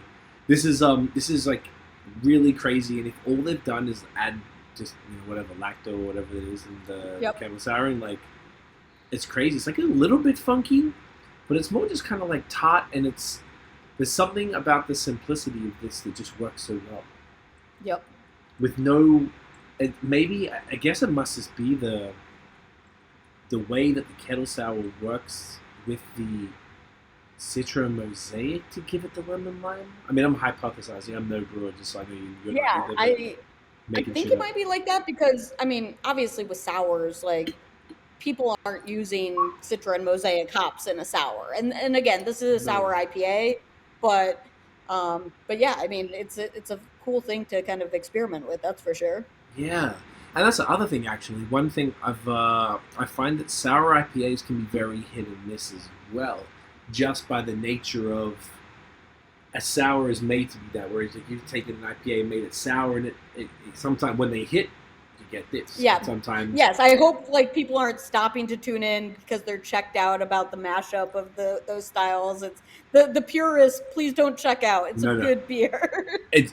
I'll speak to it. I'm absolutely vouching for this. It's crazy. I don't know. And there's something about this mouthfeel, and that's why this deeper haze that I feel like it's slightly more opaque than the Pulp Daddy. Not by much. Yep. It's subtle, but it's making a difference. I mean, because I've got a tea cooler, so it's a little. I emptied the whole can. Yeah, I got all the yeast and everything in there. and I'm finding that it's like slightly more opaque, which is sort of resulting in the. I don't know if that's contributing to the mouthfeel, because the mouthfeel is crazy. Maybe I think of it as fluffier a little bit in terms of that's what it is. In terms of the mouthfeel on this one. Yeah, so wow. It's like its haze isn't as like it's not like a solid haze like you would get on Pulp Daddy. It's like a cloudy, like pillowy kind of haze to it. How does this one sell then? First of all, question, sorry, is this year round or is this one of the rotations? So we just made it year round last month. So we had only done it like we would periodically drop it. But again, we like started to build this entire series off of it, our 55 Funk series, which we'll try last. And so when I got in here, like at Greater Good, I was like, wait, we have this whole series that was inspired off of Funk Daddy, and yet Funk Daddy isn't a core beer for us yet. And it's just personally my favorite. Come on, man, we got to make it year round. So we and again, wanting to get some style diversity, so we discontinued another like just traditional like hazy juicy IPA that I thought had was a great performer for us in the portfolio, but I thought was too similar in flavor profile to Pulp Daddy, that it was kind of stepping on each other's toes. And it's like, why not get something a little bit different into the portfolio so that that year-round lineup has a little bit more diversity? You get, Pulp Daddy as a front runner on the like juicy hazy situation. You get Funk Daddy as a sour IPA. You get a clear IPA in the mix. Like you just like a little bit more variety even within our kind of IPA segment there, rather than just having a lot of juicy hazy IPAs that all great in their own right, but it's like if you can only take one to the dance, like you're taking Pulp Daddy, you're not taking that other one. So let's get the opportunity for another awesome beer in the portfolio to shine a little bit more. So super pumped that this is year round for us now. Kind of too early to tell on kind of where it will end up stacking up in our portfolio in terms of rank, because like I said, we just launched it as a year-round beer now, but it's certainly gaining some traction. And it's off of the fact that like anytime we did release it as a limited release, like it would fly for us, and the whole Funk series that it inspired has been doing really well for us. So in my mind, it was a no-brainer to elevate this one up. Smart. I love it. It's perfect.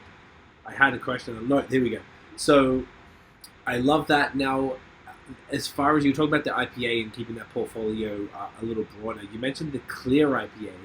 Would you consider that one a West Coast IPA that's resinous, piney, dank type of thing, or is it just kind of more like a tropically one that just doesn't have the same direct characteristics? We tried to do a little bit of an East Coast West Coast mashup, so.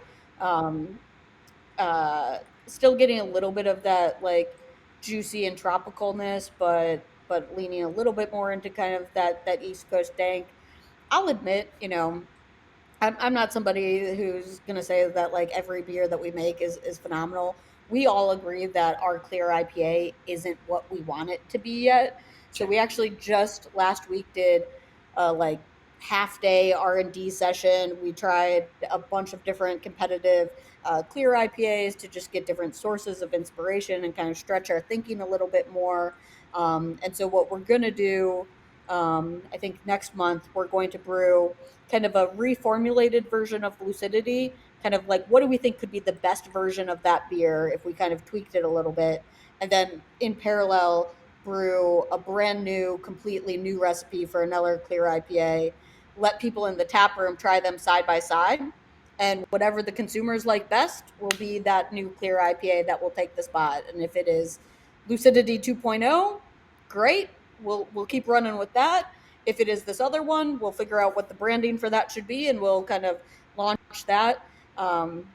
Because I'm a big clear IPA gal. I'm not as on the haze craze as most of my New England counterparts are up here. So I'm like, all right, if we're gonna do this, we got to do it right and with the same level of quality as everything else in our portfolio. There's still a place out there in the market for damn good clear IPAs. So let's make sure that we've got, one of the best clear Imperial IPAs out there. And I think it's important for any brewery to be critical and objective about what they're putting out there. And not to say that we don't have fans of Lucidity as is, but I think we're not internally satisfied with it, and we think we can do better. So let's do better. Love to hear that. I love it. And I guess I was thinking you were in Portland, so Portland, on the West Coast, you're getting on the West Coast Yep. out there. I feel like it's interesting you mentioned all this because I feel like there's been obviously, Hayes has dominated craft beer for the best, 5 years probably, globally. Like, there's nowhere that really hasn't been touched by it. And I'm finding there's an interest now amongst the, circles that I run in with beer and stuff, and people are interested very much so in the West Coast IPA specifically. I wouldn't know if they wouldn't really consider it clear. They do. I've seen people say, and I imagine it's in jest, where they have the hashtag like "Make IPAs Clear Again." Yes. Which I was like, okay, well, fair enough. I support it. You support that? You're here for it. Okay. West Coast IPAs are like almost underrated currently. So I definitely think there's room for it, and I think that the juxtaposition as such of a clear, like a Pliny type of beer with that resin dank pine that's just like bitter maybe not necessarily. Right. Remember back in the mid 2000s and the 2010s where the IBU race where you're trying to rip your layer off your tongue. Palate wrecker kind of deal. Palate wrecker from Green Flash, exactly. Like that type of thing. Maybe not quite to that extent, but just bringing back those flavors in a nice, subtle, maybe not subtle, but just like a nice balanced way. It doesn't have to be extreme, like that's what we were going for back then. Just something that's like, and that alone, it's so different to the vast majority of what's out now.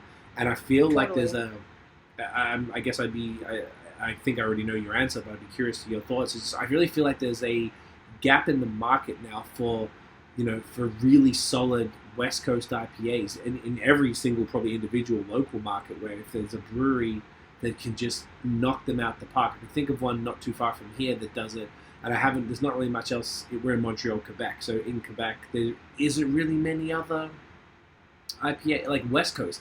This one brewery does a series of West Coast that are named after the different types of trees, and I look forward to that beer because they nail every one. They're all very different hops, different ABVs, different bodies and stuff, and it's fascinating. And I find that it's interesting to me because it's so uncommon. So is that something? I imagine that you're probably resonating with that. Yeah, I'm seeing the nods. That inspire what your, because this lucidity test is fantastic. I love the idea of this. It's in your tap room. It's genius. It's brilliant. Yeah, I mean, for me, I think craft as an industry, I mean, and any industry, right? Like you're always kind of chasing trends and like trying to jump on like what's the hottest thing, but sometimes in an industry like craft beer, where there's so much style diversity and so many different nuances to beers and so many different subsegments to the IPA category now, it's like we can't let chasing the current trend or what's hot right now. And I'm not saying that hazy like New England IPAs are a trend. They are here for the long haul. They're like a third of all IPAs now are hazy New England IPAs. But I think for a while there, like everyone was just trying to chase that and keep innovating around kind of that space, that they almost kind of stopped innovating on kind of the West Coast or clear IPAs.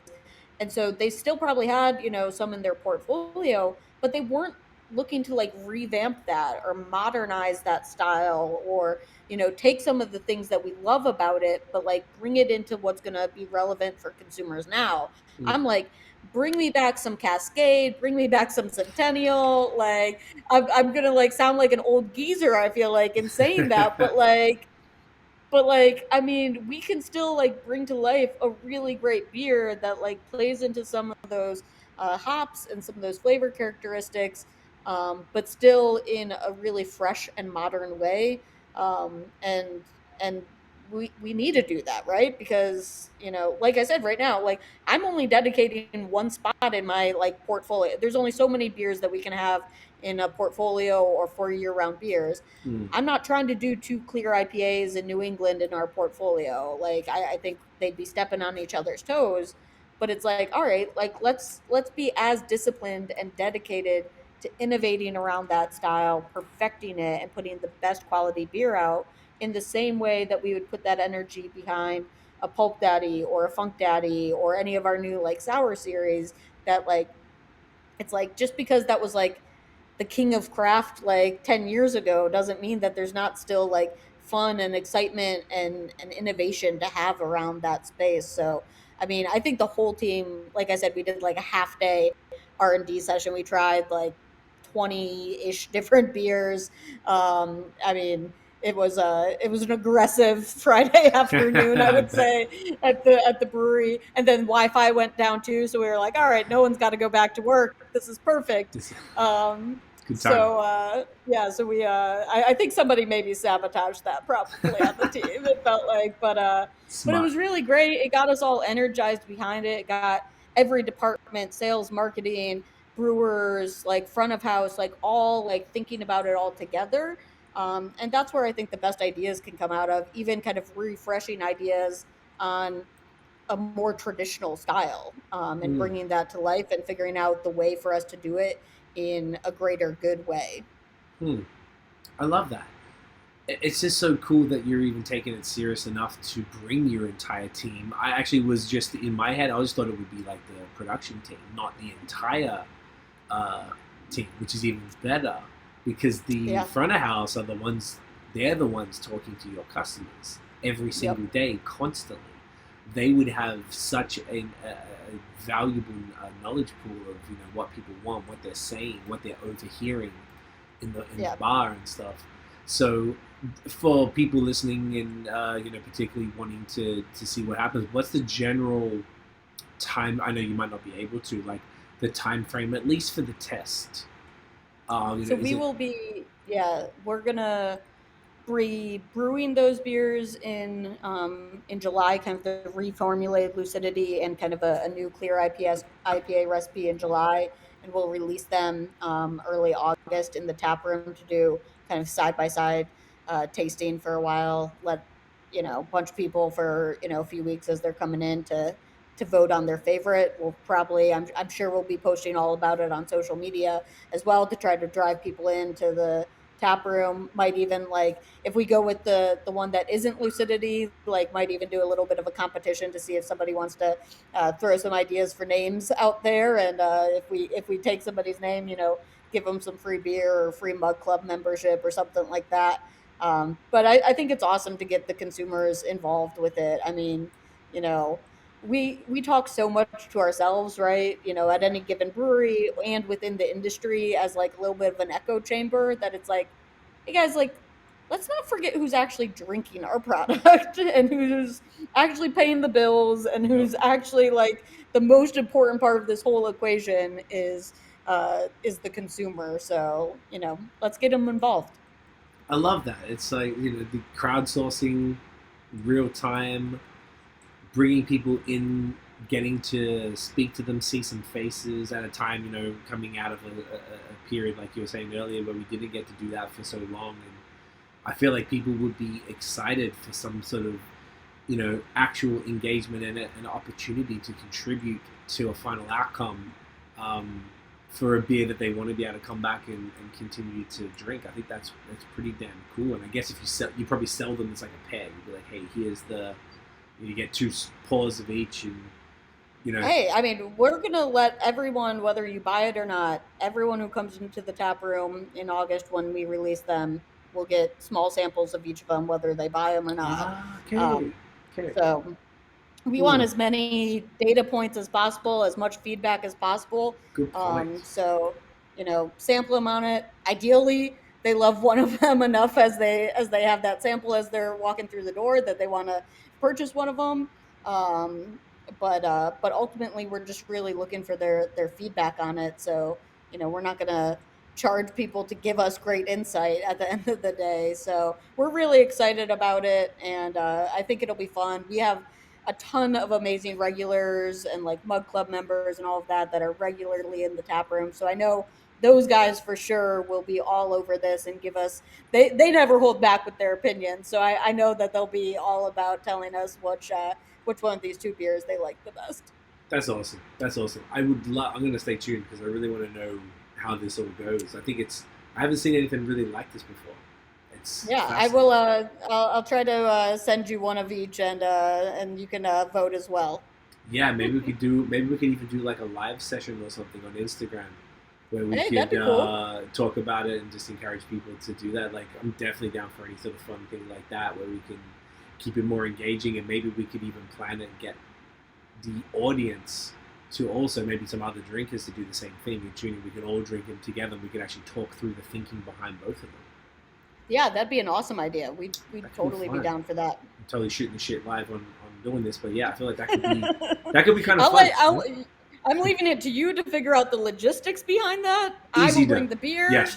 You figure out all of this stuff. Okay. We'll talk about it, but I think that could be a really fun type of thing because you're doing that. If there's any way we can contribute to keeping that conversation alive, and if there might be some people that maybe they're around, maybe there might be a thing where people can buy a couple of the cans around, maybe if it's not fully distributed, but are you guys able to ship beer legally within Mass? Like, is that something that's a Mass thing? Not really. Oh, you don't have an online store? Because we can't do it here in Quebec either. Like, as far as brewers in Quebec, you can't order from them. You can submit orders online and then pick up at the tap room, but okay, that's cool. We're not that's still shipping cool. Beer. Not shipping. Okay, cool. Well, people, I guess I was just thinking to get the widest range, even just within the state, that people can access it, and then we could be like, all right, at 8 p.m. on this night, we're gonna we're sitting down and people can there, and we'd be like, all right, guys, we're all cracking this one, and everyone can do it, and we can talk through whether it's we have a brewer maybe want to talk as well. So between a couple people from the team and yes, definitely get a brewer involved. You don't need just my tasting notes on that. might as well talk to the experts on that stuff. I think that'll be fun. That could be fun. We'll riff on that, but I think that could be a cool little thing that do just because I think it's like at a time like coming back to, we keep looping back to other things we've said, but that people are craving that type of engagement and sort of like you said, we're social creatures, and this is something that's social, that we were like people can contribute to a change in something that they're passionate about, and if you can sort of try it all together, understand a little bit more about because maybe not everyone can pop into the tap room to try it, but maybe they could order it and pick it up or something like that, and be able to try it and then try it as a group. I learned about these things during the reason we even do it this way on the podcast is because I'd seen other breweries during the last 2 years do these like virtual tastings where they would sell a 6-pack for like $40 or something, and they ship it out to everybody, and they get like 300 people, and they'd have these Zoom calls with the head brewer and the marketing person, and they would talk through it all, and even one of them, they even turned it into, they had bands and comedians and this whole like production to keep people entertained. And I was like, oh, this is how you make these virtual things a little better, where we're drinking the same thing. And like, you give them free beer, and then that solves all the problems. Well, it wasn't free. They had to pay for it. Yes, but the point was, it was getting the audience to have the beers, and that they would join in, and it became this little community thing. And when, for this specific example, when they have a say in the outcome of it, I don't know, that's kind of interesting, and I think people are going to be excited about it. Yeah, I'll also have my team like riff a little bit on like how we could explore trying to send out some samples to a group that wanted to participate in something like this, because I'm sure there's ways that we could figure that out. There's always ways around things. Okay, yes. We'll talk offline about that, but I think that could be super fun. I think that's just really, really cool. I just like the idea of also spreading. I really love the West Coast. The West Coast is just so amazing, and I think it's the more of them we can get out there, that just haze is my thing very much so. So that's why all of this stuff is very, very, very the stuff I drink 90% of the time. But it'd be cool to see some really quality West Coast IPAs out there a little bit more, just because Not that there aren't. I just feel like maybe people aren't focusing on them as much, and they don't really get the shine, and they're not being talked about, and they're not being hyped like they used to, which is For sure. Which is how it is. We're coming up on 2 hours. Do you want to do the last one? Because I'm powering through this bad boy. Yeah, man, let's dive in. It's delicious. So, okay. Yes, tell us about this one. Yeah, she Last is. but not least is our current beer in our 55 Funk series, which is our rotational fruited sour series. Every 2 months, we come out with a new fruited sour. Right now, we have a passion fruit guava sour that we will be tasting. This is the third iteration of this series. After we crack this one open, I can tell you some fun stories about some of the other ones that have come through in this series. But I'm super proud of what the brewers have been doing with our sour program overall. Very cool. And this will definitely like hit you a lot more with the like puckering kind of sour relative to what Funk Daddy did. But I still think our sours are like really drinkable and well balanced in kind of what they're doing. So you get kind of good acidity into this one for sure. But then guava, I think, gives a little bit of that sweetness to it for sure. And the smell that you get, I mean, it just instantly like fruit, just like right up those nostrils. Heavily. It's Ooh, particularly the smell. I love smelling the can. Mm-hmm. Just like punches you in the face. Oh yeah. Oh, that is gorgeous. Yeah, passion fruit guava, really great flavor combo. Yep. Beautiful. Cheers. Yes, cheers. The final beer. The final one. Look at us. Oh yeah, that's glorious. I feel like it's only going to get thicker as I get to the bottom of this. Mm-hmm. This is also 8%. Yep. The 55. What's that about? Is that So our address at the brewery is 55 Millbrook Street. Gotcha. So it's kind of a play off of that, and Perfect. kind of with the Funk series off of Funk Daddy. I love it. Yeah, it's the same font with the funk there. So Yep. this is not the IPA backbone. This is a completely Nope. different. Just a true sour. Okay. Yep. This is Kettle soured still. Yep. So this is like, I would argue, almost maybe not significantly, but it's a lot more. Okay, it's like, ooh, that's puckering, like you were saying, as compared to the Funk Daddy's a lot more softer, I guess. Subtle. Yep. Subtle, Yep. and this is a little more intense, direct with the with everything else. The passion fruit, I guess, delivers a lot of that tartness for sure. Yeah, the passion fruit gets the tartness. The guava, I think, balances it and smooths it out because you get a little bit more sweetness from that. But if somebody walks into the brewery and is like, I'm a big sour drinker, we steer them towards the like 55 Funk series of like true fruited sours, more so than Funk Daddy, which is more of that like kind of gateway crossover situation. Gotcha. But yeah, so this is our third iteration this year of the 55 Funk series. Our first one was a strawberry rhubarb. Then we did a key lime coconut, which we wish we had brewed twice as much as we did because it sold so quickly. By the time we wanted to brew a second batch of it, the lead time to get more coconut in was going to push us basically right up to the timing that we wanted to launch passion fruit guava. So we were like, all right, we'll just remember that for next year, save it for a rainy day. The next iteration is going to be a blueberry lemonade. We are brewing that right now. It'll release end of this month. And then as we go into fall, we're going to do a peach cobbler flavored one. Yes. Really trying to extend the sours like season, right? I think people think of sours as like summer beers, and I think that they can be good year-round options. And then we're also exploring.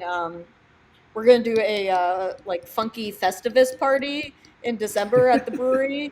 For any That's awesome. Seinfeld fans out there. Yes. And so celebrate all of the funk series and funk beers during that. And we're still trying to figure out what the specialty release is, but I think the packaging is going to look kind of like ugly Christmas sweater kind of look to it. So That'd be perfect. we're in the thought process of what that will be, but it'll be something fun to celebrate Festivus. I love that. That's awesome. I love that this is that's a really cool series that you can really have a lot of fun with, and there's so much you can do with it. It's Yeah. like a nice. It's definitely.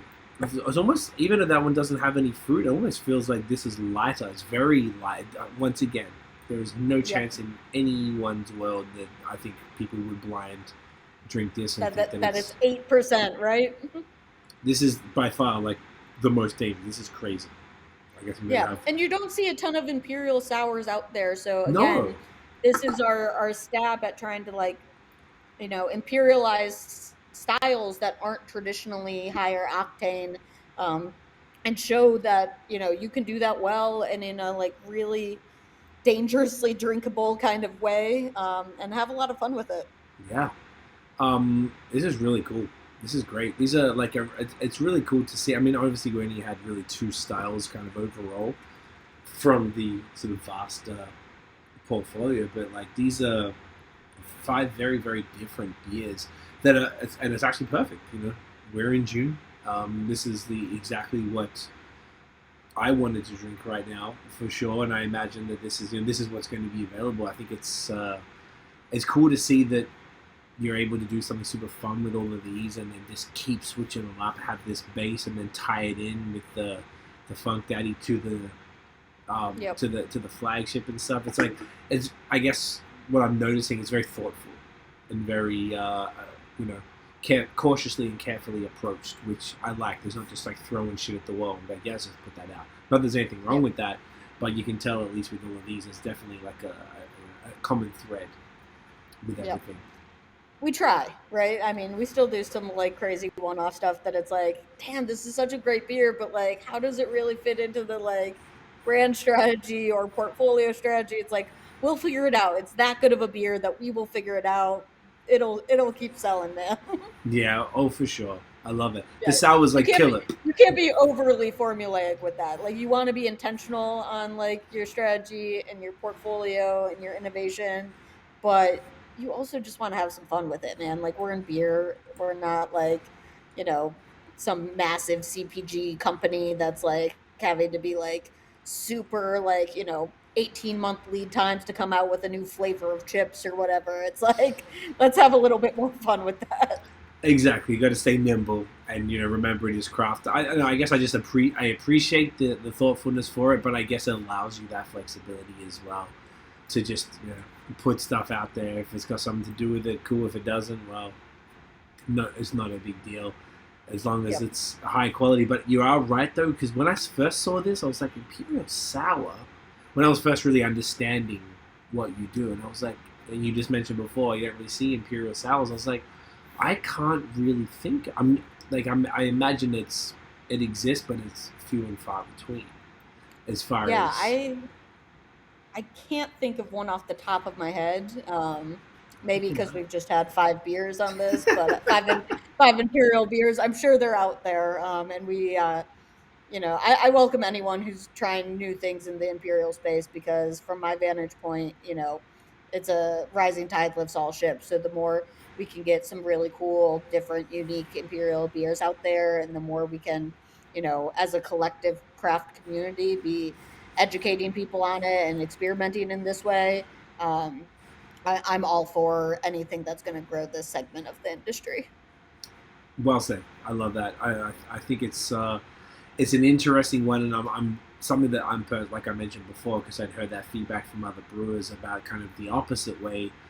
I'm extra fascinated with this, and the fact that it's still going very, very strong. So it shows it could just be a segment of one segment of a market of maybe one brewery's audience that are demanding a different thing. But obviously this still exists, and I think once again you encapsulated it perfectly by you don't have to have multiple of these. You could have one or two and you just want a really high quality crafted beer when you are drinking, as opposed to trying to just put back a whole bunch. And it's just like it gives people an option, I guess. At something, particularly they might just, maybe 1 5% sour is enough. But if you go and have this be 8% sour, you're a little more satisfied, a little bit more sweetness, a little bit more body, a little bit more to it, a little bit more of a buzz if that's how your body reacts, and you might just be like, oh, I feel great right now, I'm good. Yeah, it's like a nice glass of wine. Yeah, that's a great way to approach it. I love that. The one thing we didn't touch on that I want to get in at the end here was the actual, obviously Massachusetts is a mecca of craft beer. It's, like I said, for some reason, I don't know why we haven't get out there. It's really genuinely ridiculous. But the general, I don't know if you could speak to the way that the market is moving, because obviously people are aware of the bigger breweries in the area that have been quite influential on craft beer as a whole. But like, what's it like in Massachusetts right now? What is the scene kind of like leaning towards? Is most people will probably think from the outside that everything is hazy IPAs and that's all it is. What's the realities of the world in Massachusetts right now? Yeah, I mean, so I think we're just shy of 400 breweries in Massachusetts now. So for a pretty small landmass state, I mean, we pack a lot of breweries in for sure. Right. So there's a lot of a really strong local craft community across the state. I think like people would assume, it's not the like obvious wrong answer; it's the obvious right answer. There's a ton of New England hazy IPAs around. Um, but I would also say New England, I mean, I've had the privilege of working in craft beer across so many different regions in the United States. New England is different in a few ways. One, uh, it's the home of some like regional powerhouses, right? In Sam Adams and in Harpoon. So you don't see as much of the kind of other big national, regional kind of players. Like uh, you don't see as much New Belgium, you don't see as much Sierra Nevada, all of that, which is a different dynamic because like you just look across every other region of the United States, those breweries would pop in like the top five. They're like barely breaking a top 10 or top 15 in New England because there's a lot of like strong local regional loyalty up here. But yeah, beer wise, New England hazies for sure. I'm seeing a lot more like lagers though, and like crispy boys kind of coming back. So I think that's always fun for me. When I'm not drinking massive imperial beers at Greater Good, I love a good lager. I love just a good pale ale. So seeing a lot more lagers pop up, around the area.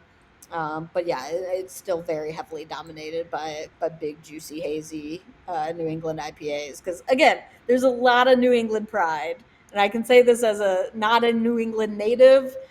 So hopefully, no one from New England's gonna like hate on me for that. But like, people are just proud of where they're from, and like when New England hazy IPAs took off, it's like, hey, we It's own that. us. That's our thing. Like that's what we're all about. And so I think every brewery up here is like, you can't not do it and not do it really well.